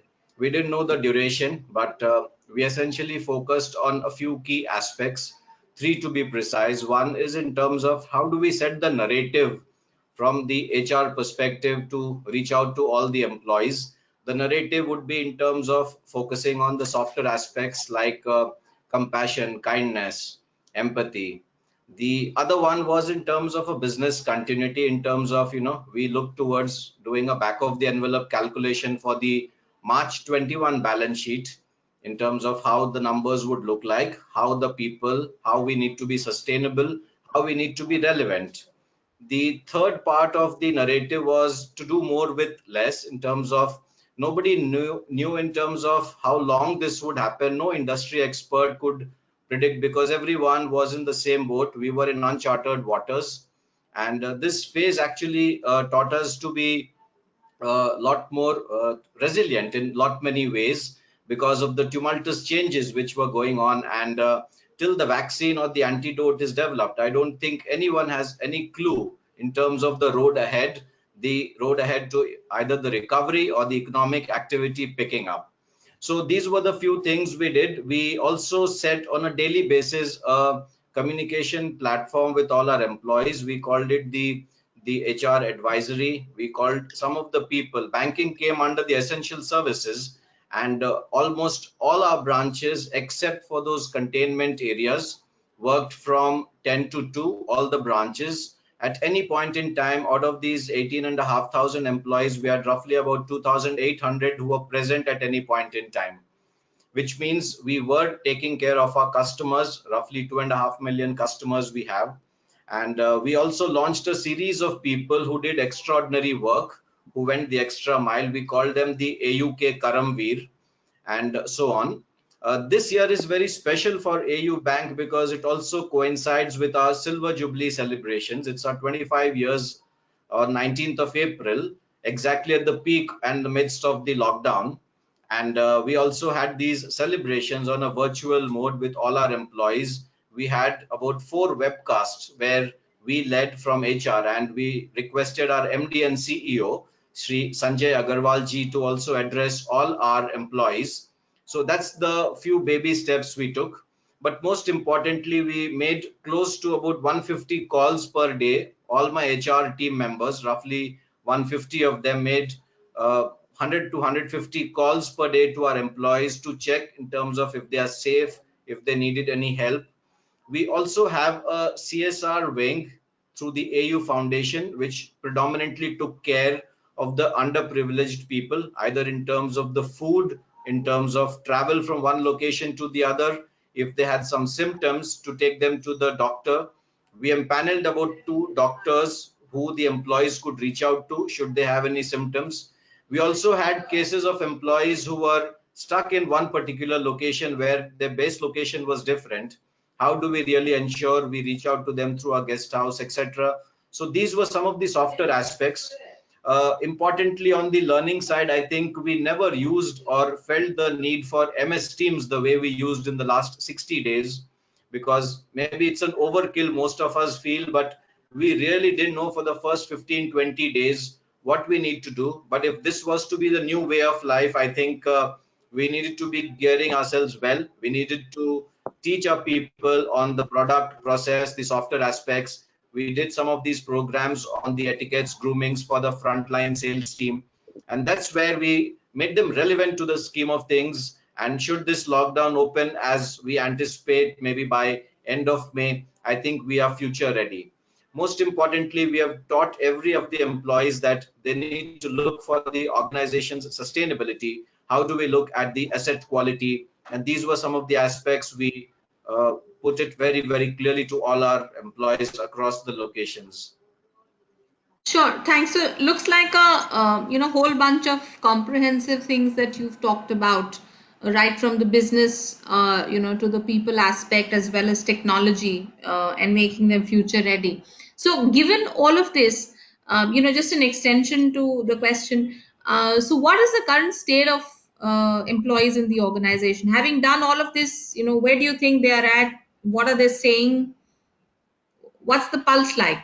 I guess, yeah, the most important aspect and the pulse looks like we care for these employees, we value them, and we recognize them as an integral part in this entire pandemic, the crisis moments. We cared for these people, and we will continue to care for these people. We, being a bank, we are mandated by the governance, the expectations which the RBI mandates on us.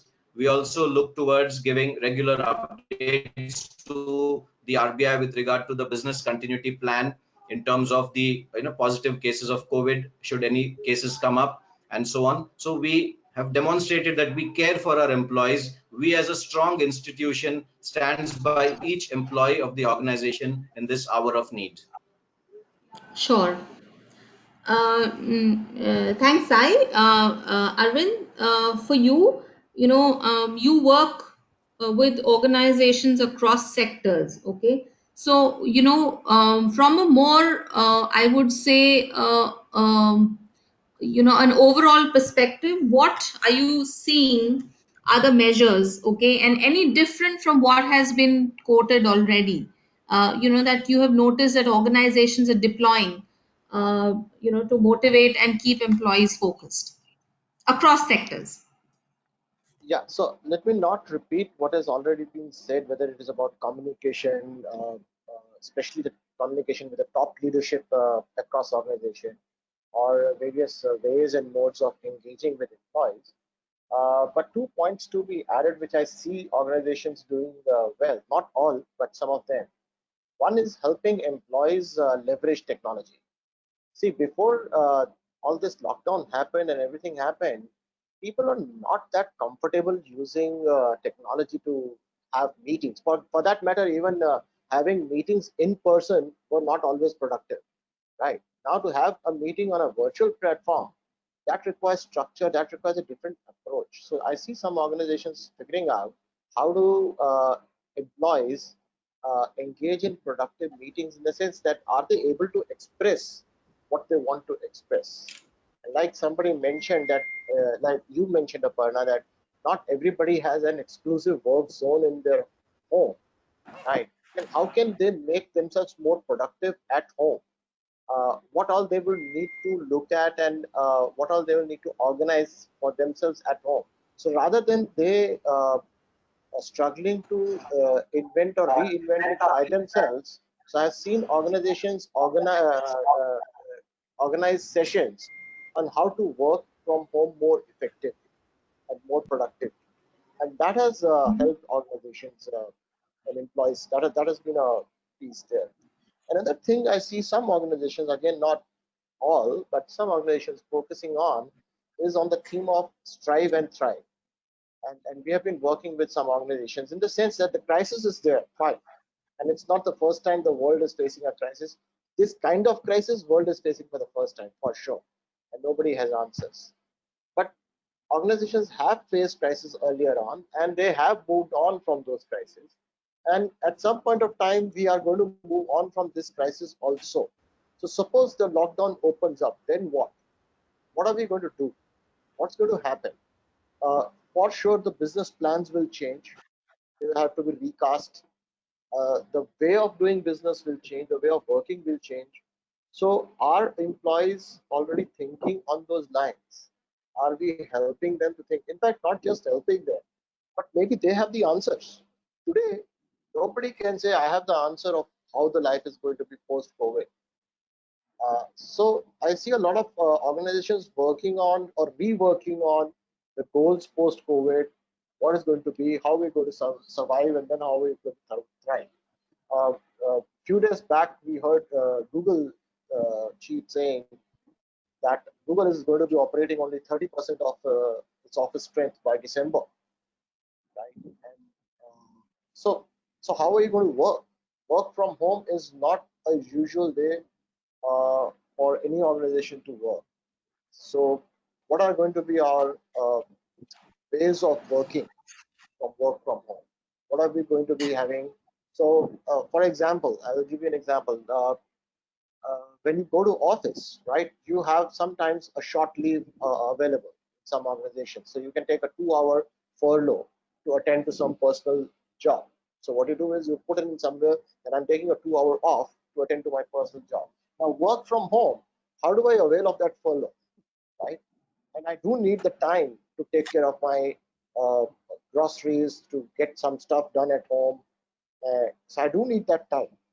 And I see a lot of organizations, a lot of places rather, especially the mid and senior people, complaining that now their work hours actually have increased because there's so much of webinars and so much of Zoom calls.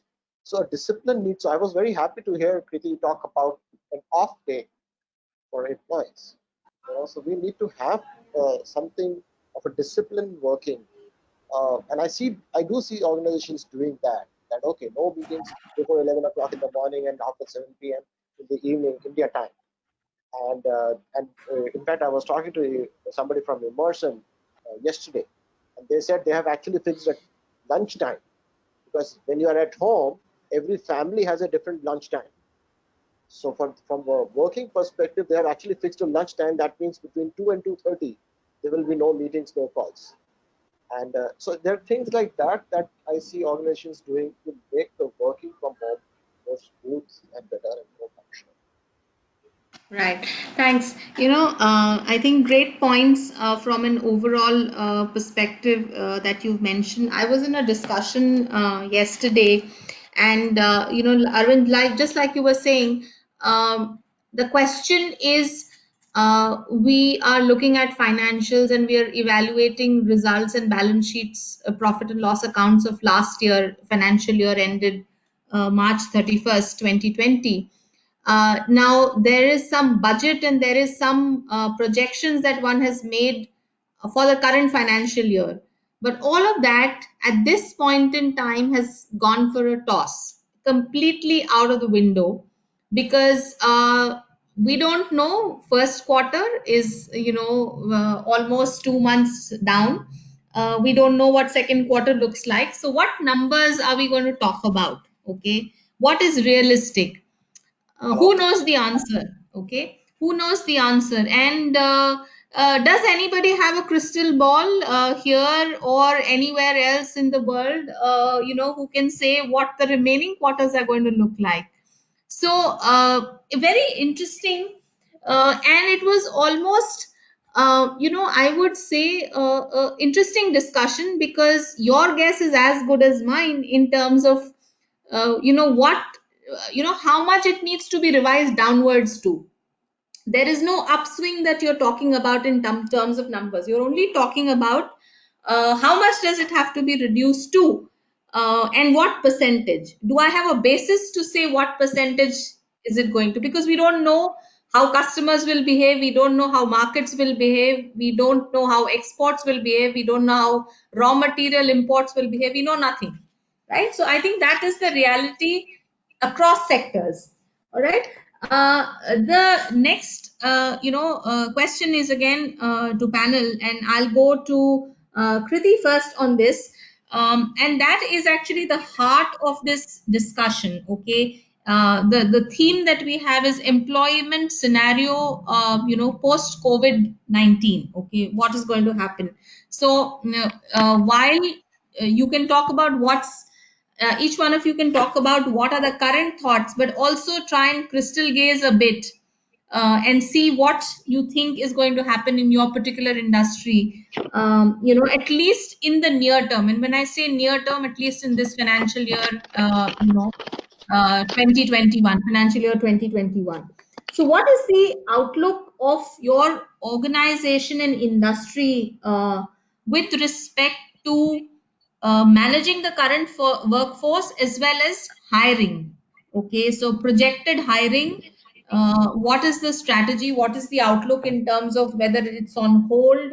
And overall, how are you viewing the current workforce? I think, I will put it in two ways, right? So first thing is like, I think, what is the opportunity we have as an organization, right? So if you take Cisco as an example, with the current challenging situation, actually it's an opportunity for our industry because it's now 100%, virtual globally, which means that our core business like video conferencing and telepresence is becoming an essential for, all of us in the world, right? So that way we have actually seen opportunity for our business like collaboration, security, and also our monitoring businesses. And we're also seeing that, our business demand is increasing by, 3x, right? So that's what is the current outlook, which is we are having, for our business, right? But for the future, it also depends on how is the macro outer environment is going to shape up, right? So that, I think, to your point, Aparna, we do not have a visibility, right? I think at the moment our outlook looks really, really positive. However, it also will, depends on how this is all coming to, come together once this dust settles down as well, right? So connected to that, the second point is like today, from the time, we actually, into this lockdown and also into this escalation mode, at Cisco, we were very clear that, the offers which we have made to the candidates, we won't be taking back, right? So we are honoring. So, even, to take an example of India, from the time, we are in lockdown, which is almost now, close to 8 weeks, we have actually onboarded, more than 200 candidates, right? And we still are not, not canceling our recs, right? However, I would like to give one more perspective. Is like, even though our business scenario is supporting for us, in terms of the growth, there is an element which we need to keep in mind, which is, onboarding is becoming difficult, right? Our, background verification or even virtual onboarding we are doing, but it is still, not as effective as, how you would onboard a candidate otherwise, right? So it does, impact that way, even though our bigger outlook is, really, really very positive and strong, but there are these elements, we are keeping in mind, and, we are adjusting as we go along. That's what we are doing in Cisco. So I would say, to summarize, from our aspect, it's quite strong, and this new normal is giving us a plenty of opportunity. However, we might need to adjust based on, how this all will settle down in the future. Thanks, Riti. I would have just told the audience, if it was any other time other than the current time, that this is absolutely a star-studded panel. You should latch on to them because they are the who's who, and they can help you steer your career in choppy waters or otherwise. But I know each one of us is in the same water and in the same boat at this point in time, so I'm not going to really give any false hopes to anybody in the audience. All right, so over to Sai. What is the outlook in the organization as well as in the banking industry per se, with respect to overall manpower, and you talked about how you're taking care of them, as well as Sure. hiring for future in this financial year. Sure. So we were of all the people on this, who are watching this webinar. We, as an organization, are roughly 25 years. The last 22 years have been as an NBFC, non-banking finance company, and we got the license in 2016. We started our commercial operations into the branch banking on 19th of April 2017.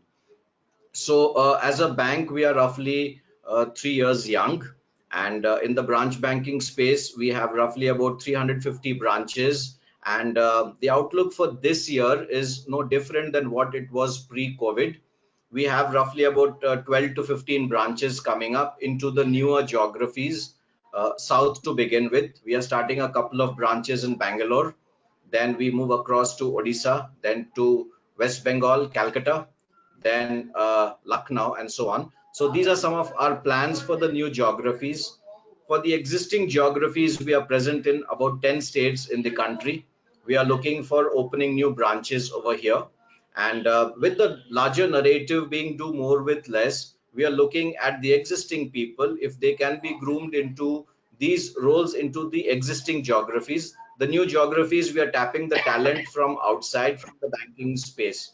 So overall, for the next 9 to 12 months, we believe that there will not be those numbers where we would have seen maybe 1200 to 1300 every month, but on a need to hire basis, for sure, we will go and hire the people. In these new geographies, in the new markets, we're talking of roughly 300 people who will be joining. And we already in the last 60 days, we have onboarded about close to 150 people, the critical roles where we did not want to lose out on the candidates. For the other about 300 odd people, my strong dedicated HR team is connecting with each of them to make sure that we do not lose out on these candidates, because the moment there is a little ray of hope, we would see some of these small gestures being very, very imperative to the candidates. So we do not want to lose out on that as a cutting edge from HR. And that's something which we and the team overall in the HR has been very, very proactive and receptive to this entire the new paradigms that are being seen in these current times. Okay, sounds great. So, you mentioned, and so that Kriti mentioned, that you're honoring the offers that you have made and you've onboarded people. There's a lot of negative news about, companies where they are actually refusing or deferring joining and so on and so forth. And you keep seeing that being splashed across media all the time. Just as a follow-on, Sai, to you on this particular question, is there is a school of thought, and I don't know what you think of it. There's a school of thought that's currently, talking about trying to scout for talent, because a lot of companies are laying off, and people are in crisis without jobs. So there's a school of thought which says that whatever your hiring strategy is, if you think you may need that talent at any given point in time, this would be the best time to actually get them on board. All right. So what are your views on this? What do you think? Do you agree with it? Because anybody and everybody that you bring on board comes with a cost. And Yes. on one hand, you're talking about containing cost, but there is this other thing saying it's not about talent being cheap, but it's being talent being readily available. What's your view on this? Yeah, so I think I'm reminded of a very interesting quote by Stan Davis and Christopher Mayer in Future Wealth, which says, when land was a scarce resource, nations battled over it. The same is happening now for talented people. So this was many, many years back. I think it still holds very true even today. So I look at it, if you look at the last 20 years, whether it's the Y2K, the Ebola, the Zika, the Lehman crisis of 2008, at every 2 or 3 years in the last 20 years, you had some major episode or the other. Having said that, we constantly believe in looking at the talent constantly, irrespective of whether it's COVID-19 or otherwise. And we strongly believe that positioning our employer as a great brand to work with, where beyond pay and benefits, they look at a fulfilling and a rewarding career. I don't think that we need to look at this as the time to look. It's a constant journey, and we keep looking for talent at all points in time. So now we don't look for a specific focused approach. It's like a constant process of looking at the talent throughout the year. Okay, so what you're saying, it doesn't matter what the strategy is, but it's an ongoing process Yes, that goes on, and you are screening and catching them young as and when you get the catch, right? yes, yes, Okay, yes. let me turn this over to Shaurya. You must be feeling pretty lonely on the since you're not being seen. So I'm cognizant of that. So Shaurya, your views on the outlook in your organization as well as the industry per se in terms of current as well as future hiring. Okay. So I was actually having a ball of a time looking at the other four panelists on the screen and enjoying my time off the screen. But coming back, like Kriti mentioned, we have not gone back on the offers which we had given. Yes, we have deferred them, especially for the campus hires. We have deferred the joining, and I personally interacted with them and told them that, look, this is the situation, and we can't be having you join us at a time when this pandemic is there, and even if it is rejoining, what are you going to do sitting at home? So let's defer it. So we've moved it by a couple of months. That's one. All the offers which were rolled out for the backfills and the joining was to happen, say, April, May, the offers still stand. It has been deferred to maybe a June or July, depending on when the lockdown gets lifted, because these were primarily sales profiles. Now, in terms of what I anticipate as the future, if I were to give an honest answer, I really don't know. So at this point in time, it's just a conjecture that, things will get back to normal. But one thing, Aparna, there are two things. We are hearing a lot of people talking about the new normal and work from home and all of that. Normals have always been moving normals. Our generation, Aparna, you, me, and everybody here on the panel, we've seen a whole lot of things during our lifetime, right? And the amount of change we have seen, probably no other generation would have seen till now. Moving from the erstwhile, the industrial ways of working into the digital moves and all of that we've seen.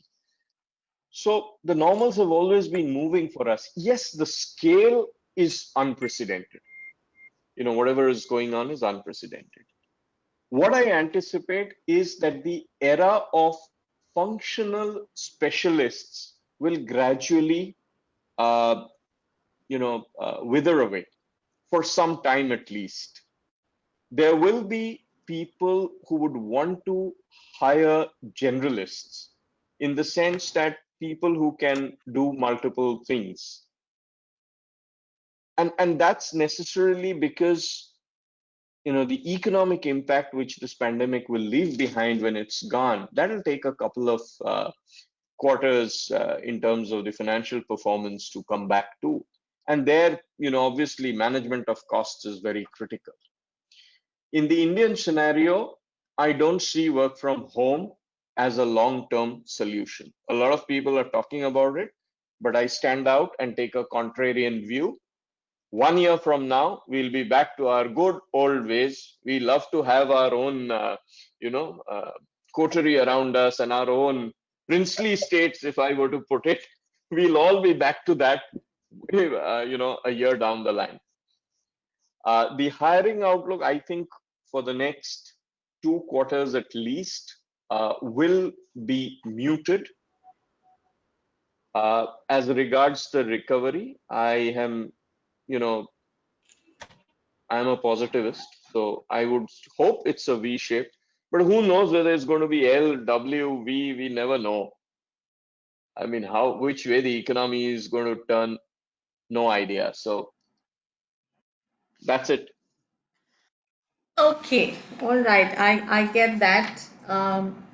Interesting points. That you make, and I wanted to stop you for a bit and almost have a little fun with some of the things, like you said, Aparna, your during your time and my time. But I just thought, since both of us are the ones who are invisible, I wish I could see you. Then it would have been much more fun. Never mind. We'll take it up some other time, probably offline. All right. So, Certainly. I think, Terence, you have a very, critical role as far as this particular question is concerned, because you're going to give us an international perspective and more, I would say, probably besides an international perspective, a more US centric perspective. And we keep reading a lot in terms of what's going on in that part of the world. But what do you think is going to be the overall impact as far as jobs are concerned? And if you could, either you could speak specific with respect to different industries, or give a general outlook, at least in the short term, for the next 3 quarters. Sure. And I think I'll echo everybody else's initial comment, which is I don't know, and I have some guesses. We have, to build off of Sachin's point, I think more and more industries are looking for generalists. The functional specialist, I think, is at least for the next few quarters, may not be as important. We need people who can pivot, who can flex, who can change with the times. And to bring that home, in January, 2% of our salaried across the US, 2% of our, 3% of our salaried employees were working from home. As of about 2 weeks ago, that was 64%. So I know that there's a hope that it may return to the 3%. I doubt that it will. So we've been pushed into a new reality, a new, maybe it's not a new normal, but I think companies over the years have said, well, maybe it's a good thing, maybe it's not. I think now that we've been forced into it, we've all kind of realized that there are some benefits to it, there's some disadvantages to it, but it has forced us to rethink how we do work. And so I think a lot of the industries that Malcolm had talked about, and I won't repeat his messages, but when we're talking about industries that are struggling, those are the ones that have that provide discretionary type of services, cost a lot of money. They involve contact with people, that unknown people. So anybody that's in that business, event business, cruise business, entertainment business, concerts, that sort of thing, they're going to be struggling. I think for the next few quarters, regardless of what the government says, I think people are going to stay away from concerts and big events, for example. I'll speak specifically now to my business. My business is leadership development. And so we work with our clients in helping customize leadership development programs for them. And as I mentioned earlier, about 50% of our business was face-to-face. That's gone. It disappeared. It won't come back. At least it won't come back for, I would say, at least a year. So if you take that internally, you have learning and development organizations who are now saying, how do we train the people that need to be trained? Malcolm mentioned leadership training. It's a key thing. How do you get them trained? We don't need people who are great on platform. We don't even need people that are great, at instructional design. We need people who know Adobe Connect or know Zoom and how to make effective training. So I think there's a lot of that going on right now within organizations. So from a learning and development perspective, I think we're going to see an immediate pivot towards a generalist who out here can design and develop training for a virtual platform. So I hope that answered the question. Yeah. I think interesting point that you mentioned. But you talked about something, saying leadership development. Half of it was face to face. So given this condition, okay, so what is Plan B, or what is the backup plan that you're looking for? And I'm prodding this a bit because I know we have a lot of students, who are attending this webinar, who've got to be able to think of backup and Plan A and Plan B. Given your situation in that particular industry, What are your thoughts, and what actions are you taking there?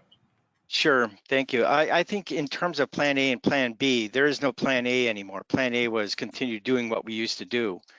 Plan B is what we're all about right now. There may be a Plan B and a Plan C, but Plan B is how do we now equip leaders in our clients' organizations with the skills they need? And as Malcolm again had said, these are desperate times. We need leaders who can lead, and oftentimes learning and development is considered as a discretionary function, and discretionary functions typically are the ones whose budgets get put on hold immediately.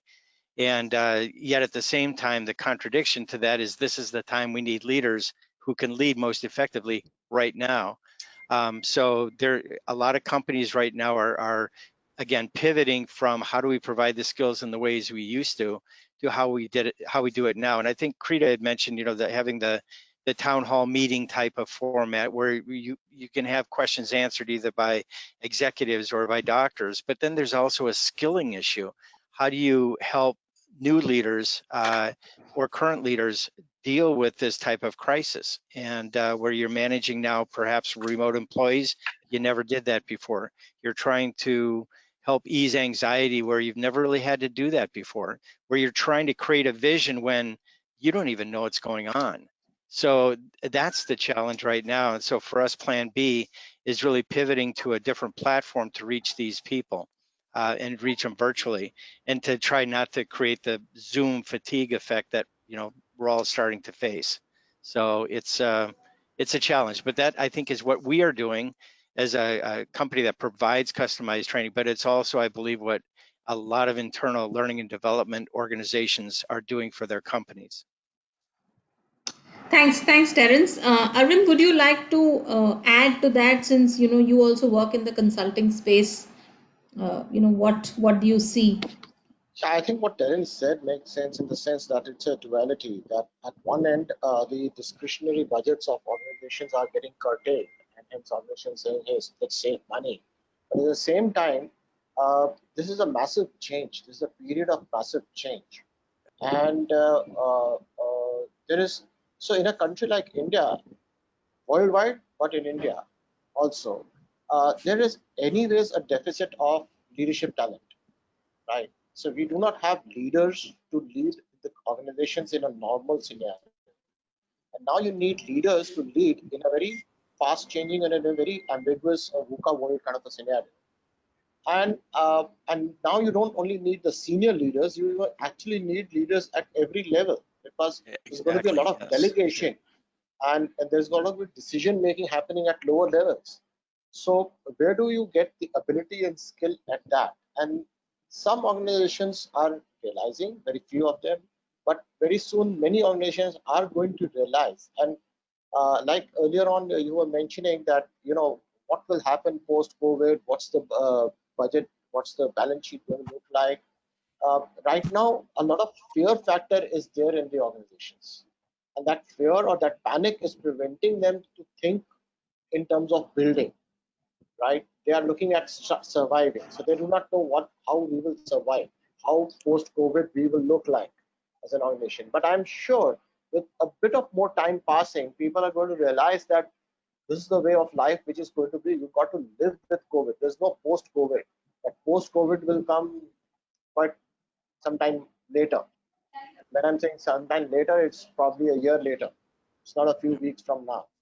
And hence, you got to live with what we have, and to live with it, and to be able, and the words I used earlier, to strive, to survive, and to thrive. So there, you will have to rediscover themselves. Yep. And like we heard earlier on, somebody saying that they're looking at reskilling some of the existing talent. Can they take up some positions, right? So I think organizations which will look at learning as a solution to their problems and solution to their new age problems, they will invest in learning. But learning, which earlier used to be as a good feel factor, is gone. That is never going to happen. So a lot of, you used to have a team building program happening just because they want to go out and have a good time. That's gone. That's not going to happen. But if you're looking at how to ensure that a team effectively really works and produces results, that is going to come in. So a lot in fact, performance itself, the whole review of performance is going to change. So it's no more going to be how much action you did or how much work you did. It's going to be how much results you produced. So from activity monitoring, it's going to be a results monitoring piece which is going to happen. And any organization which switches to that results focused kind of a development, they are going to thrive. And that's what the focus is So, going to be. yeah. So what I hear you say is it's going to be more outcome oriented and Yeah. it has to be more purposeful. Even training and learning and development has to be more purposeful than just, a feel good or a nice to do kind of a thing, which is what the discretionary thing that Terence talked about, right? Yeah. Now, I'm looking at the watch and it's 6:05 p.m. Indian Standard Time, and I know that I have 25 minutes to go, and like you, I'm sure the audience, while they cannot say anything right now because they're all muted, but I must be enjoying this discussion because each one has a very different perspective and such enriching thoughts that each of the panelists is bringing to the fore. I'm going to try and leave the last 10 minutes for question and answers, which I guess will be prompted by Professor or Sanjay. But I'm going to have one final question to each one on the panel so that we have sufficient time for Q&A as well. Okay, and let me start with Sai first. So while you talked about all the measures that the organization is doing and HR is doing, okay, personally as an HR leader in the organization, how are you helping employees develop a coping strategy? And you can talk about your own team, you can talk about your leadership team that you work with closely, but what is it that you are doing with them to develop a coping strategy, and do you have one for yourself? Because you're also you may be an HR leader, but you are also human at the end of it. Or to start with. Aparna, was that for me? Yes, I. Okay, so I will look at it in two aspects. One is for the leadership team that I am a part of in the bank, and the second one is with regard to the HR team. I lead a team of roughly 150 people. And so what we have done about roughly 5 to 6 weeks back, we looked at roughly about 42 initiatives where within HR we need to ring fence and put a robust system and a process in place, whether it is in terms of the recruitment, the onboarding, the background verification, the predictive index, etc. So that way we have looked at the teams who will be responsible to work on these projects and deliver value. The second one is with regard to the leadership team. What we have done is we are looking towards a couple of robust frameworks that we have this FY21, the goal sheet or the KPI sheet that we want to bring the discipline and make sure that we are able to get it at least by the end of June. The second is with regard to we are working on a feedback mechanism where a documented feedback could be given to each of these leaders in terms of what they must do as a plan for FY21, which essentially means that if we are talking of the next decade, 2020 to 2030, and which typically could be a AU 2.0, because that's where we would have been about roughly 13-14 years as a bank. Are these leaders the people who will take this bank to the next level? So that's one of the key focus areas as the chief of HR, to ensure that the leadership team is there aligned to the overall vision which we have set before ourselves. It is also important for me to share that for the HR team, we are looking towards how we can as a bank maybe give some of the targets to our colleagues to mobilize the deposits in terms of CASA and term deposits. So that's something which we are asking them to do a double hat in terms of what they are currently doing in the function. Okay, thanks, Sai. I think very prudent and very specific steps that you mentioned. Same question, Kriti, to you. What are you as a talent acquisition leader and as part of the HR team, overall HR team, uh, and your HR leader in the organization doing to help employees develop a coping strategy? And do you have one? And what's yours? If you can tell us the secret. Yes, I will definitely. So I think whatever I'm going to share is like, what I have tried for my team, for the last 8 weeks, and also, what we are looking at as a organization, right? So I think the number one is like communication, because if you care and if you don't communicate, you care, right? Your employees, you're not going to do any favor. I think, that's something, which we have established really, really well, right? And the second thing is like, I think empathy and human aspect, right?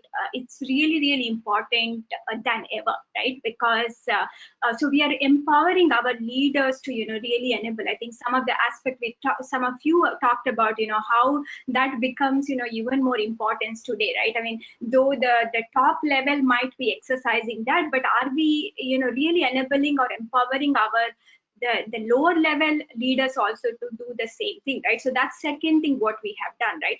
And the third thing is like, because there's no physical aspect, right? There is that we used to have that really, really as a core, but that's no longer there. Then even without having that, how do you continue to have fun, right? That's very important, because we have actually ritual in place, which we follow every week, right? At a company level or at our team level, right? It could be as simple as that, having a coffee together, but without talking any office work, but then having fun, right? So that's something we have been doing really, really well, right? The other thing is like, celebrate a small success, because today, because the world is so negative and so stressful, it's important to let your employee know that hey, it's okay to feel this way, right? It's okay to have to have this, but we are all in this together, right?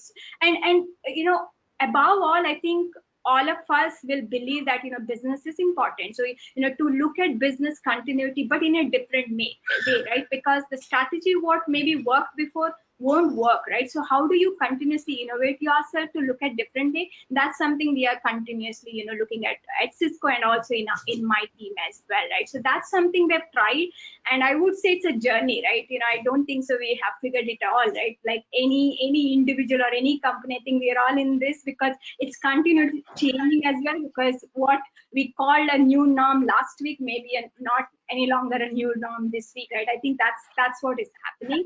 And about me, I think personally, I would say that when the lockdown started, maybe, I tried to do a lot of things to, keep myself, because, sane, right? And I think over the period of time, one thing which, nobody could change me, but COVID has changed, is I used to hate cooking. I mean, I've never cooked in my life. And, now the last 8 weeks, I have cooked so much, so many varieties, and that's helping me to really, really keep positive. So my husband is happy, I would say. So, that's what. And are you cooking well? Are you cooking well? He's happy. That means you must be cooking well. Yes, so I'm getting positive ratings. So, I'm afraid that All now right. I have to continue to cook. Yeah. Okay. All right. Excellent. As long as you're enjoying and having fun, that's great. Sai, you did not talk about your personal coping strategy. Yeah. I was just wanting to interrupt you. I moved in from Bangalore to Jaipur in March 2019, and I've spent roughly about 17 years in Bangalore. So one of the key things I've learned in the last 60 days is my ability to speak non-stop Hindi, because many of the forums I'm expected to speak in Hindi for a wider connect. And there is a talented team who works with me in HR, who I take 5 sentences per day. I try to practice with them so that I speak non-stop Hindi. So that's one of my key learnings. And 2 days back, we had a webcast along with the MD, and it was an uninterrupted flow of communication in Hindi done by me. So that's something I'm very passionate and happy about learning here in Jaipur. Wow. Wow. Excellent. Excellent. Yeah. Good to hear that. All right. Hopefully, the next webinar and Terence will learn Hindi by then, after he has seen Mr. India. Yes. Terence, did you hear that? No, no. Did you hear?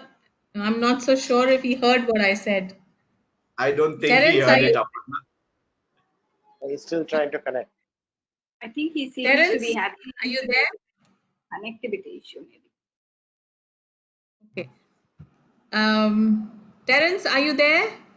Can you wave if you can hear me? No. Oh, he's still trying to Okay. connect. I guess while he is trying to connect, we'll talk about Hindi lessons later. Terence, are you there? Is he muted? All right. Shaurya, are you there? Yes, Aparna.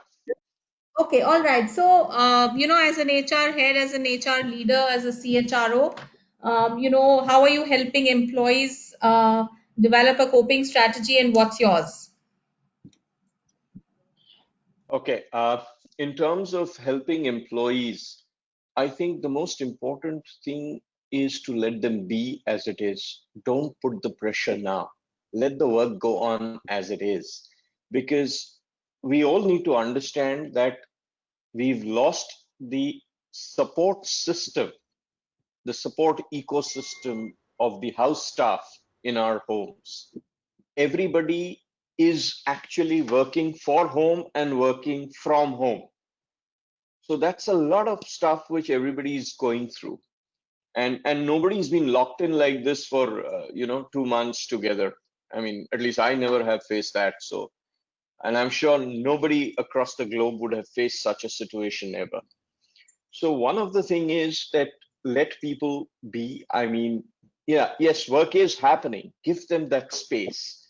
Don't be particular about the time that you need to log in at 10 and you need to log out at 6. Let it be flexible. I mean, I've had team calls depending on the timings of everybody. And let me tell you, my team, I am the only diverse person there.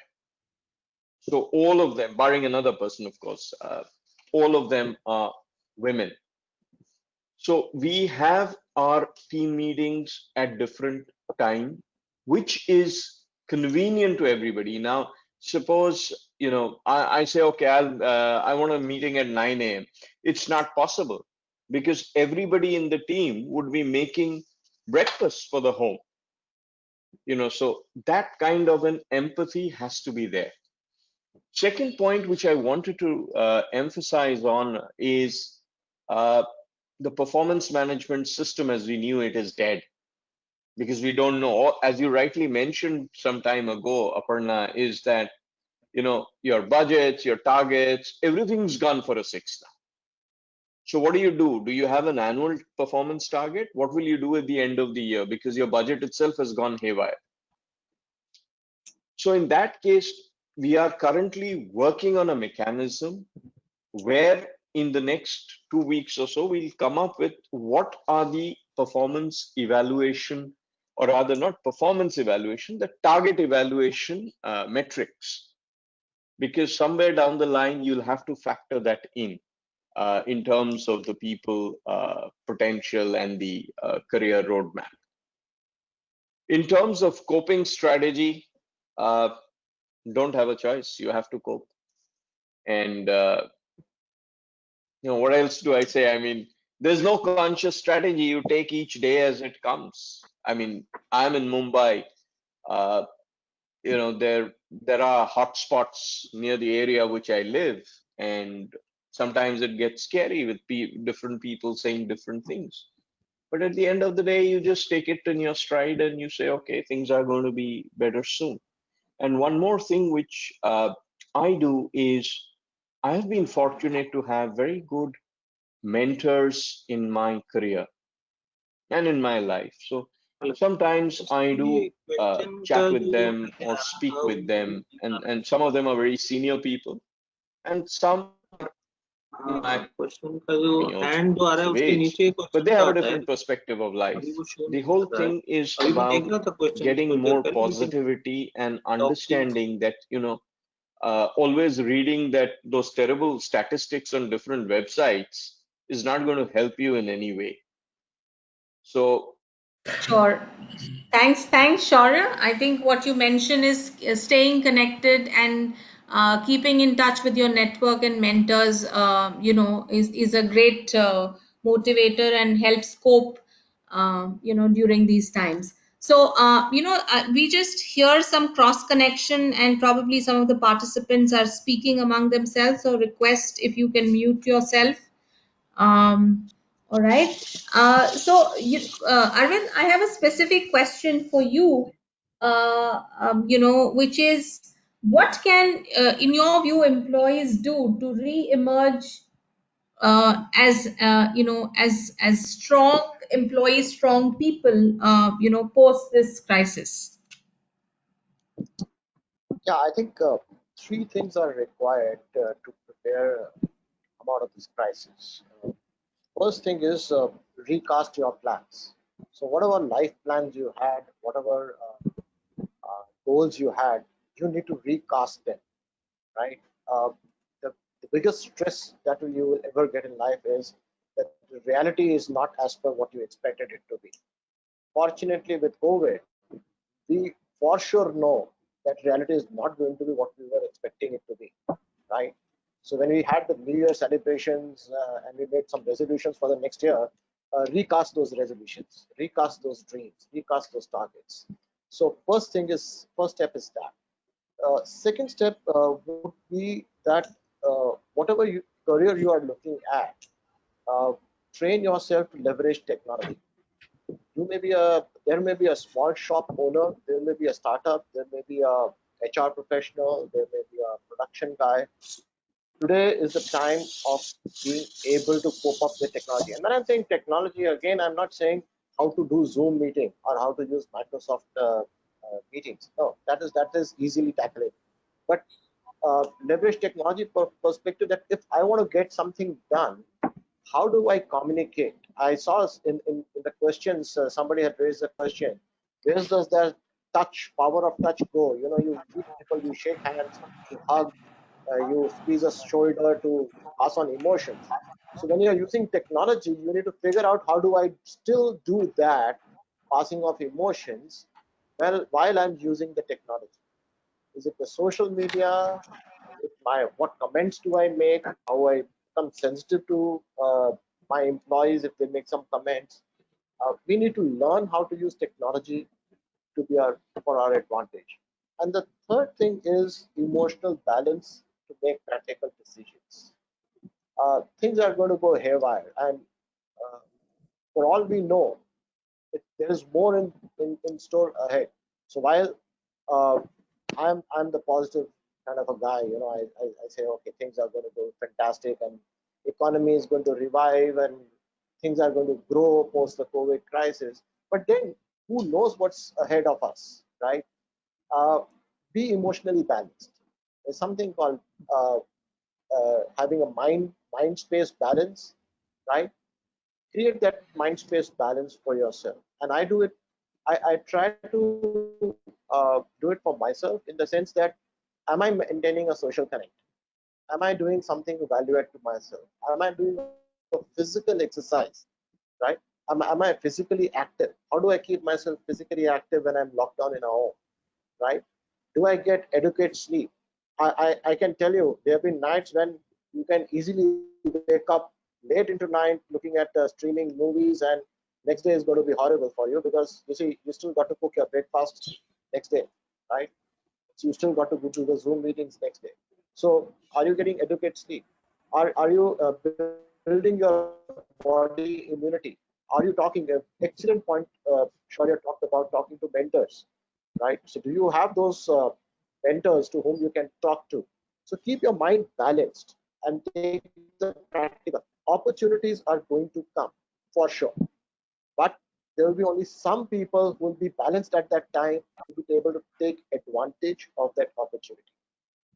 And I saw a Yeah, I question think, where somebody yeah, no, mentioning great, there's a great, job in great point, Italy. Yeah, Arvind. go ahead. Great point, Arvind. And I think, the message that you're giving is opportunity comes to the prepared, okay, to the ones who are prepared. So this is the time to prepare with all the three things that you mentioned.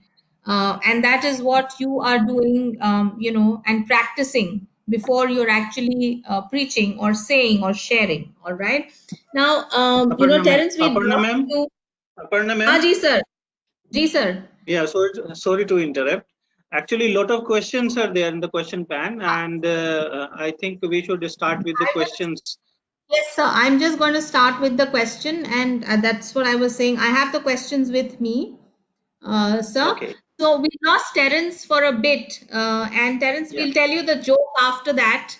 The joke that we had with Sai about webinar in Hindi, and that happens only after you watch Mr. India. Okay, I will do that. Okay. Thank you. Yeah, and so this question is actually for you, Terence. Somebody, Dr. Rahul Sharma, has actually congratulated the panel. He said that it's a very informative session. All right, so this is a very good positive reinforcement for the panel. Question for you, Terence, is how can one develop emotional intelligence among leaders? And what do you think is the significance of emotional intelligence as far as employee performance and effectiveness is concerned? A great question. And I think it speaks to, again, what Malcolm brought up earlier. I think we're going to be, we will be remembered as leaders, not so much for the details, but for how people felt we led during this crisis. And it's the connectedness, it's the relationships that we're building, it's the care that we are demonstrating, it's the authenticity. I think somebody else brought that up. It's how we act as leaders that I think is going to be the most important. Obviously, we have to work on strategy, we have to work on vision, and as cloudy as that is right now, we have to be able to articulate to our employees, here's where we think we're going. So that would be, more the strategy side, but the emotional intelligence, oftentimes as leaders, what we do is we tend to hunker down and we try to figure things out and spend less time with our employees. I was listening to Krita and others here, Sai as well, talking about how we reached out and connected with each employee. I can't tell you how within my organization that has made my employees feel as well. So being able to understand the connectedness and what makes for connection, whether it's personality styles or emotional intelligence, EQ, anything that you want to work on in terms of building that bridge to employees and really understanding the issues that each is facing, I think is going to be the absolute determinant of our success as humanity, right? So the company may go away, something may happen, but we're going to still be here. And I think people will remember how we act now. Okay, I think, great answer to that very good question. This one's for you, Sai. It's from Mr. Pradeep Ghosh. Yeah. Okay, and he's latched on to your future ready, basically statement that you made. And there are two parts to it. How can one be future ready when the daily rate of illness is going up? Okay, point number one. Point number two, what is the future of small savings bank? Small savings and small banks. Aparna, the first question is not clear. If you could.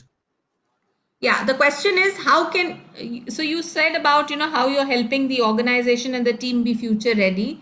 So this is a statement, response to that. How can one be future ready when the daily rate of illness, okay, the number of cases that Okay. are being tested positive is going up daily? Yeah, so from an organization standpoint, the future ready would mean that keep the focus on outcomes, value world-class performance in every role that you're doing, uh, and generally teach the language of great managers. I think that's what the 3 steps would lead us to be future ready. The second question, if I heard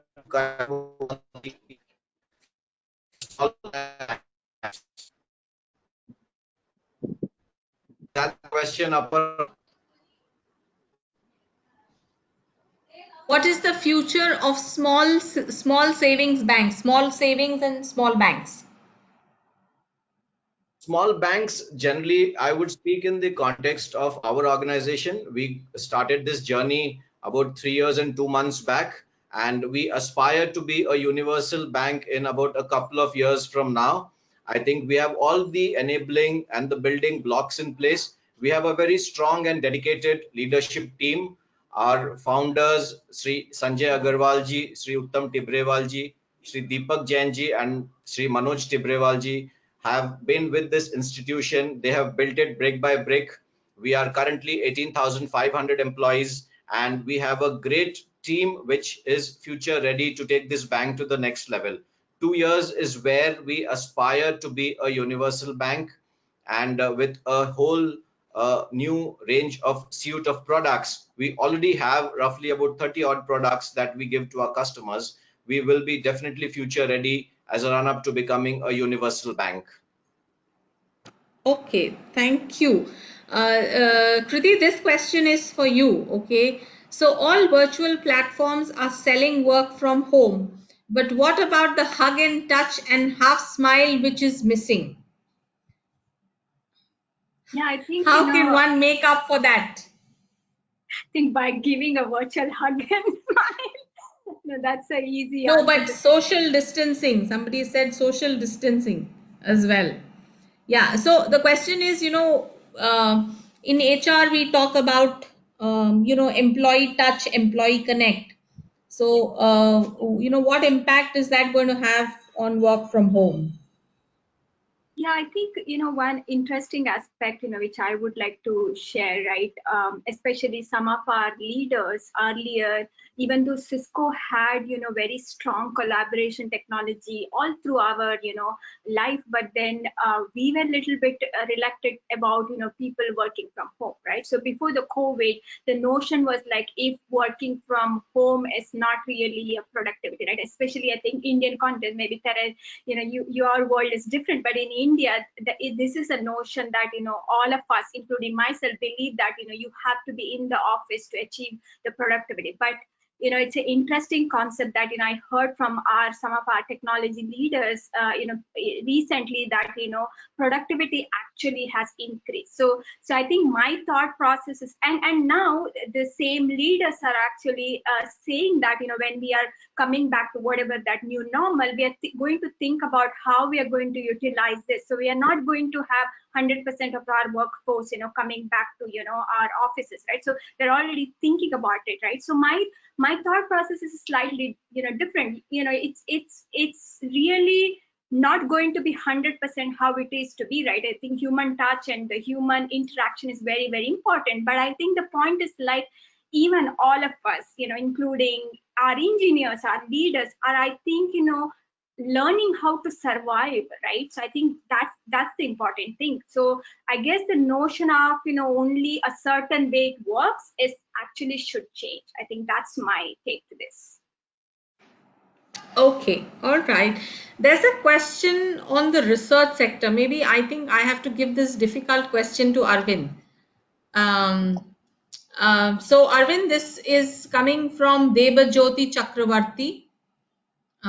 Okay, so he says, hi everyone, I work in a research sector and would like to know how research sector on automation and robotics is going to be affected. So I've posed this to Arvind, but if anybody else has a view, please feel free to jump in.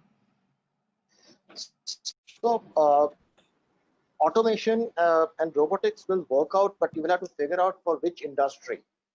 I am reminded of and Terence, sorry if I'm going to be talking in Hindi, but I will translate it for you. So there's an old ghazal of which there's a line which says, "Tere jahan mein aisa nahi ke pyar na ho, par umeed ho jahan wahan nahi milta."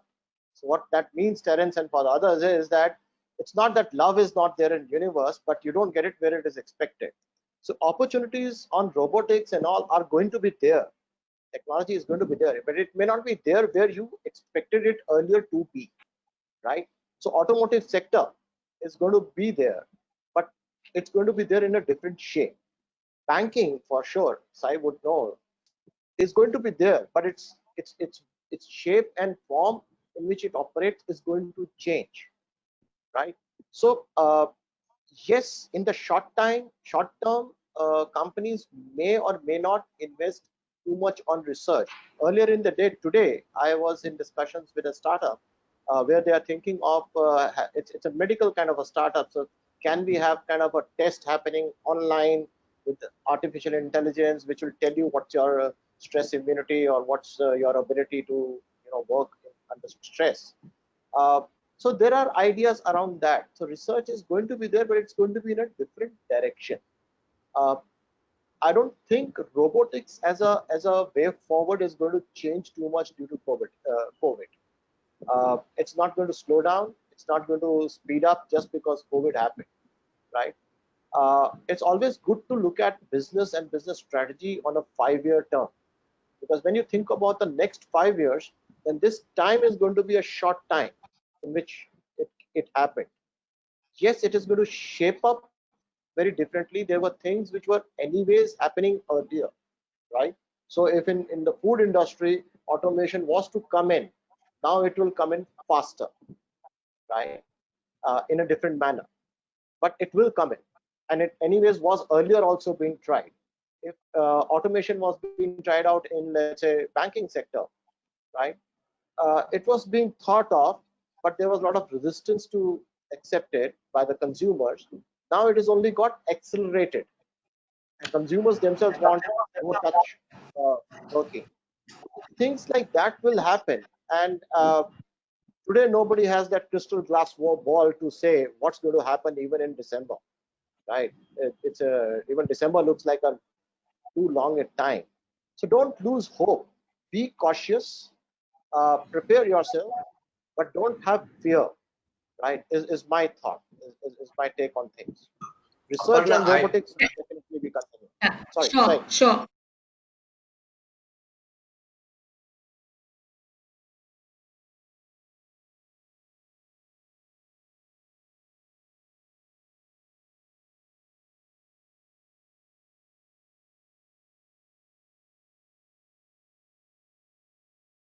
Did we lose Aparna? yeah, I think we all got muted. yeah. Sai, you were saying something. Yeah, I think Aparna, if you allow me to chip in here, roughly 40 years back, to withdraw the money from our Hi, account, we needed to. sorry, I somehow got muted. I don't know who muted me, so I was saying something, and yeah, Sai, you wanted to say something. Yeah, I was saying that roughly 40 years back, to withdraw money from our account, we needed to go to a bank. Many years later, we had the concept of ATMs come up. Now we are talking in these current times about the doorstep banking. So this is the journey which we have covered even in the banking in the service sector. So likewise, you will have lot many things which will undergo a huge, humongous change over the next couple of years at least, because the 60 days has definitely taught every industry, every professional, every human being to be, looking ahead, be prepared for the unprepared. So that's what I think.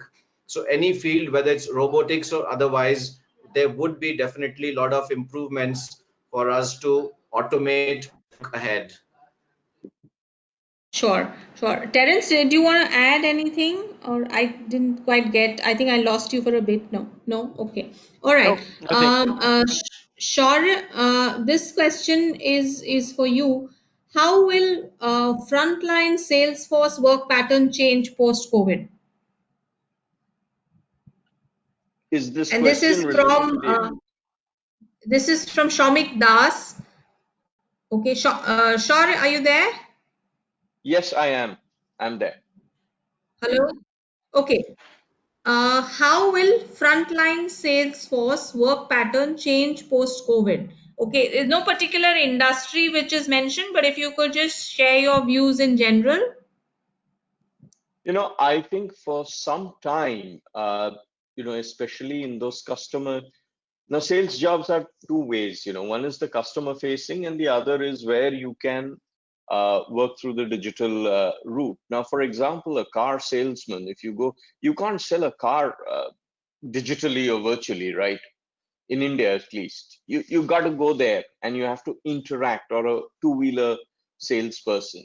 So I think the industry will return to normal in a phased manner. And I was reading the other day somewhere that, you know, the bike sales, the showrooms have started opening up in different parts of the country wherever it is allowed now. But, you know, in the other areas, it will take some time. Yes, I would not like to call it social distancing. I would like to call it physical distancing. That is going to be the norm, at least for the next 1 year or so. Okay, all right. You know, this question, and I'll probably turn this to Arvind, and it's a long question, but I'll try and summarize this. It says everybody has to agree to the fact that from now onwards, approximately 1 to 2 years, job industry will be extremely poor. For many of those, even who are capable, they may not get jobs. Okay, so what is your opinion on how people need to prepare to overcome this situation? So Arvind and then Terence. Uh, right. So I would not say job industry is going to be poor. I will say industry will recast itself. Right. There will be industries and sectors in which jobs will be curtailed. We are already hearing of some industries laying off people. Right. Uber did that some time back. But then there are industries like Amazon which are also hiring. So we all will need to look at reskilling ourselves if required, right? And recast our whole profession, our whole life, our whole future. Uh, this is also a good time to one is reskilling, the other is adding on skills to you and adding on knowledge to yourself. You need to do that. Like Terence said, I am also very passionate about doing programs live in the classroom. It helps me connect with the participants and do all that. But our whole team has had to re-educate ourselves. How do we do that using virtual platforms? And today we are doing workshops, 2-day workshops on virtual platforms, right? And the clients are happy because they don't have to pay for our travel and stay, right? We get our workshops done. It is difficult. It's not easy. It's not sure shot. So job scenario is going to look, yes, tricky. There will be some areas, some industries which will suffer. Travel, food, those are the industries which are very obvious. But then there are some industries like the technical, the edutech industry, if I may say so, the e-retail, the BFSI, the IT or ITES kind of industries, the Ciscos of the world, which will have opportunities and will have job opportunities eventually, not right now. So you're going to walk up to them and say, hey, do you have a job right now? They also, they won't know. But going forward, there would be opportunities. The world is going to grow. That's what the humans do. Wherever they are, they try to be in a better place. And for that, growth is required. Jobs will come back. They will come back in a different shape. This is 1 year to breathe deeply, and then be able to say, hey, what do I need to do that? Emotional balance, and then take a call. What do I need to do? Do I need to study more? Do I need to add a skill? Do I need to reskill? Where are the job opportunities and where I can go and serve that? I can give an example. I'm a chemical engineer who started in a petroleum company and was also a training head for a healthcare company, then ITES, and today I do leadership development. If that transition can happen, that's the kind of transition which will happen, but in a faster pace. That's my Sure. take. Thanks, Arvind. Terence, your input. Yeah, I would agree exactly with what Arvind was saying. I think that I don't expect the job market to be bad or poor. I do expect it to be different, and I think Arvind's point about, you may be a researcher in one area, one industry, moving that capability, that skill set that you have to another industry like pharma, or biotech, or healthcare. Those are going to be burgeoning industries. I think we've all kind of taken a step back and said, these are important sciences and jobs and we don't have enough people here to figure things out for us. So, you know, maybe it's your operations, maybe your manufacturing, maybe whatever your specialty is, you know, these organizations, these industries have those same functional requirements. So I think it's going to be a matter of taking a breath, like Arvind said, and finding a different industry in which your functional expertise is going to be necessary. To me, that's kind of the path forward. So. Okay, thanks, Terence. This one is for you, Kriti. One of the challenges at present is how to make employees productive at home with work-life balance, even when lots of uncertainty surround us. Okay, and this question is from Sajal Das Gupta. Okay, so your thoughts in terms of how we can make employees productive. Yeah, I think there are two parts to it. One part, maybe, partially I addressed, previous question as well. And I think it's a notion as well that, productivity is impacting. So maybe, I think a lot of us talked about it. It's no longer activity tracking, how people are going to do, because we need to acknowledge the fact that, it is different, right? And I want to give an example. One of the employee in our team, right? She requested that she can only start working from 7 p.m. because in the daytime she have to take care of her small baby. I think how organizations are going to be flexible, how the employees are going to work is very, very important in this challenging situation. Rather than focusing on, okay, are they being productive? I think we need to focus on how would they be productive by being flexible, right? So that's very important, for an organization. So that's my view. Okay, Sai, would you like to add?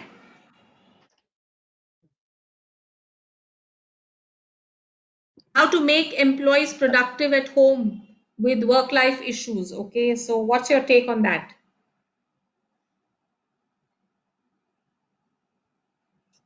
Sai? If you No.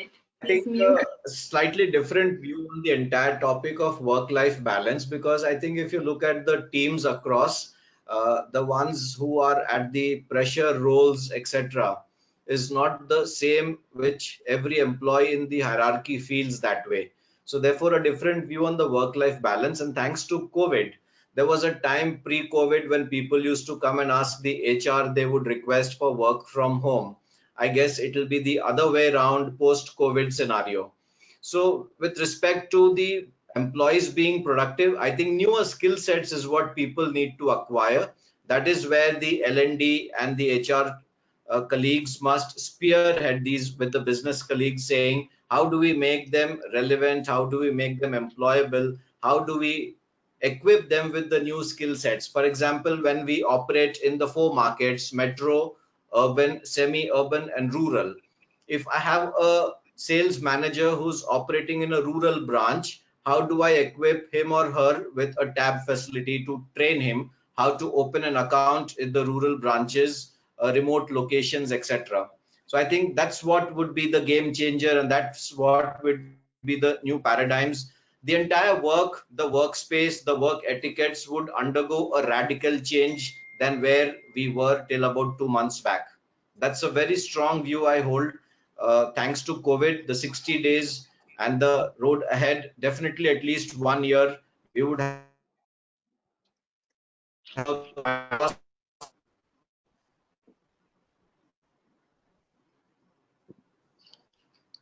Okay, all right. So this one is a rapid fire. Sachin tells me we have, little time left. Rapid fire, and each one has to answer. But you know what? Rapid fire. So this is Rahul Dhanuka who's asked this question, and of course he said respected, distinguished panelists and all that. So I'll cut all that. I know, we all have seen you in action. So it's of course distinguished. But the question is, according to you, so according to each one of you, and I'll say who goes first. Uh, uh, which sector will see major investment and economic boom? It could be one or two. Okay, so which sectors and why? Very quickly. All right, and we start with Shaurya. Shaurya, are you there? Yes, I'm there. One is Okay, I love education, the putting you other on is the spot, my invisible partner. certainly. So my response, two sectors which will experience a quick recovery slash boom. One is education, the other is pharmaceuticals or healthcare.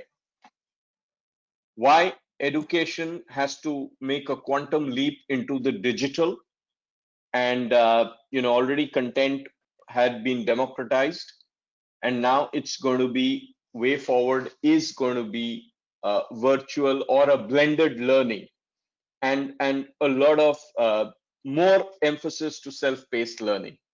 That's one. The second, why I said pharmaceutical and healthcare, more from an India perspective, also global, but from an India perspective, you will see a lot of investments in healthcare infrastructure, especially in the non-metro locations or the semi-urban locations. Okay, all right. Kriti. Yeah. So I think, in my opinion, it's healthcare, right? Because we all believe that health is wealth, but I think this pandemic have actually shown us the mirror, and we have reflected that. I don't think so. I think that the kind of a innovation or the kind of a technology impact on healthcare is not that evolved. I think this is a reflection, and I'm sure this is an opportunity for all of us to rethink what need to happen. So for me, it's I think healthcare, where we will see a huge opportunity and also huge investment. Okay, Sai. I would believe the two industries. One would be the wellness. This is a new industry which will evolve over the next 4 to 8 months' time. Wellness, in terms of counseling, in terms of mental well-being, etc. That's something which definitely is a huge opportunity. The second I would see as the banking and the financial services. There will be a lot of action happening in this industry over the next 2 years. Okay, all right, Arvind. Yeah, while other the industry is being talked about, yes, they will be there. And I think another industry which will crop up big time and attract investments is already attracting, will attract more investment is e-commerce. So e-retail and the logistics and distribution connected with it will also go up in a big way. Okay, Terence. Yeah, I'll build off of Arvind's. Well, because everybody mentioned healthcare, I'm going to suggest, in addition to the e-commerce, it's the infrastructure, it's the broadband and the telecommunications companies that are supporting all this. I think we've realized with this pandemic that having access to the internet is not a luxury anymore. It's an essential way of living. And so I think that's going to be a big boost. In terms of the healthcare piece, I think it's the supporting services, all of the, not only the research that goes behind it, but everything to include manufacturing of, the equipment that healthcare services use. There was a big fight for, trying to find respirators, for example, in COVID. And I think we're going to see a lot more businesses, big and large, kind of boom in that area. Okay, and Terence, I just want to go back on the previous question where we were talking about work from home. Okay, Yep. so how is it that you can make sure that employees are productive when work from home? I raised my hand on that one because we've been working from home since 1992, and it was more of an economic decision back then. I think one of the things that is underestimated is how to help people actually structure their lives at home. I think the assumption is that you can just say, hey, go work at home, when in reality, a lot of people don't know, how do I, get my partner involved to take care of the child at a certain time, and those are all new things. So it's actually this work-life balance is kind of blending together, as I think Sai had said. It's blending together to a point where you need to help people figure things out. So that's one way. Okay, great. This one is for Kriti actually. And it's not a question. Somebody, Parul Gupta has made a comment saying that to keep employees motivated, organizations need to keep an eye on employees' indoor hobbies, like their interest in other fields. And these organizations can certainly keep a day for these activities. So I mean, this is not only for Kriti, but this is just a suggestion that's come from someone, Parul, saying that while employees are being engaged in different ways, and Cisco has given a holiday and so on, they're saying that organizations, she's saying, need to go one step forward and understand employee hobbies. Okay, so just like you customize programs, etc., okay, engagement programs also need to be customized based on indoor hobbies, because nobody has been at home for so long.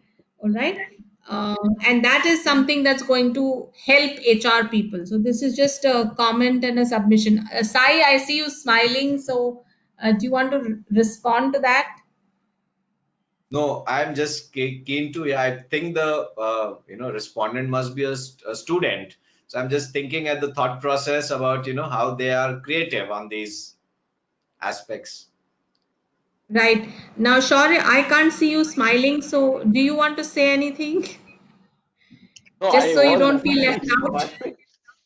smiling. All I want to say, and this will be the last word from me. Don't go into too much of business news at this point.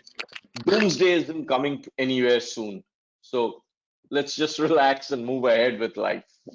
And one more thing, Aparna, and there are some HR professionals. Yeah, you would realize that when we give the performance feedback, we normally refer to the SARA principle: surprise, anger, rejection, acceptance, and hope.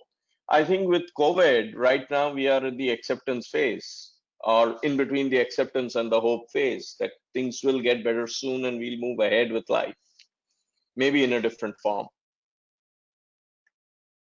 Sure, sure. So, sure, that was your final word. Any final message or any input to the audience, Sai? Quick one.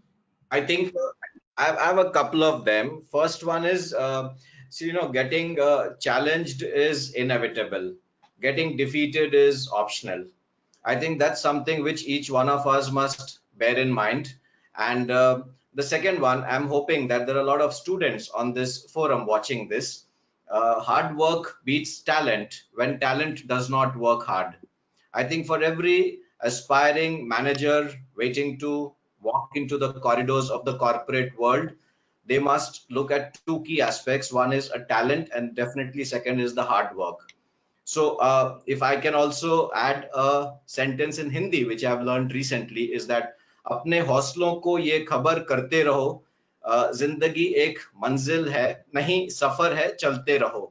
So that's something which we keep educating our frontline sales guys, that it's not the destination, it's a journey. So let's enjoy this journey. Let's work hard. Tomorrow will be brighter than today. Work harder than yesterday. I think that's the message to the young students who are watching this webinar. Aparna? Right. So, Terence, now you are really being implored to learn Hindi and go beyond Mr. I India. You know, see? I know. Yeah, It's my next yeah. job. Don't worry, we're all here to help you. All right, Arvind. Yeah, I think don't just survive, but rather think and plan to thrive. I am remembered of because we're talking to a lot of students. I'm remembered of an English movie, Avengers: The Endgame, the last one, and in which the bad guy says, "I am inevitable," and the good guy says, "I am Iron Man," and then he wins. And that's what we should look at. While the crisis is inevitable, but we need to be beyond the crisis, and there is a life going to go on. World and the universe, life on Earth has not ended after many crises which have come in the past. So life will go on. You need to think of how do you build on that life as you go on, right? Just reset your thought process, but thrive. Don't just survive. Okay. All right, Terence. Yeah, I'll build off of both of those, Sai and Avan. Those are great. I we encourage leaders that we're training, look at this as an opportunity. This is a once in a lifetime. This will probably not happen the way it's happening again. And so use this as your, and they always say that, you know, leadership is tested in crucibles, in challenging times. This is our challenging time. How are you going to act? You know, it's your choice to act a certain way. So, Sai, I like your comment about, you know, challenge is inevitable. How we respond and the choices we make, that's us. So, perfect. Thanks, Terence. Kriti? Yeah, so I would say that I think we have been in these kind of a crisis many times, right? I think two case, one classic example, and if you reflect back in the last 2 decades, there are a lot of good innovation, and a lot of things have changed with respect to technology and with respect to how we are moving ahead, right? So my really guidance to everybody, especially the students, is like, you should not stop investing in yourself, right?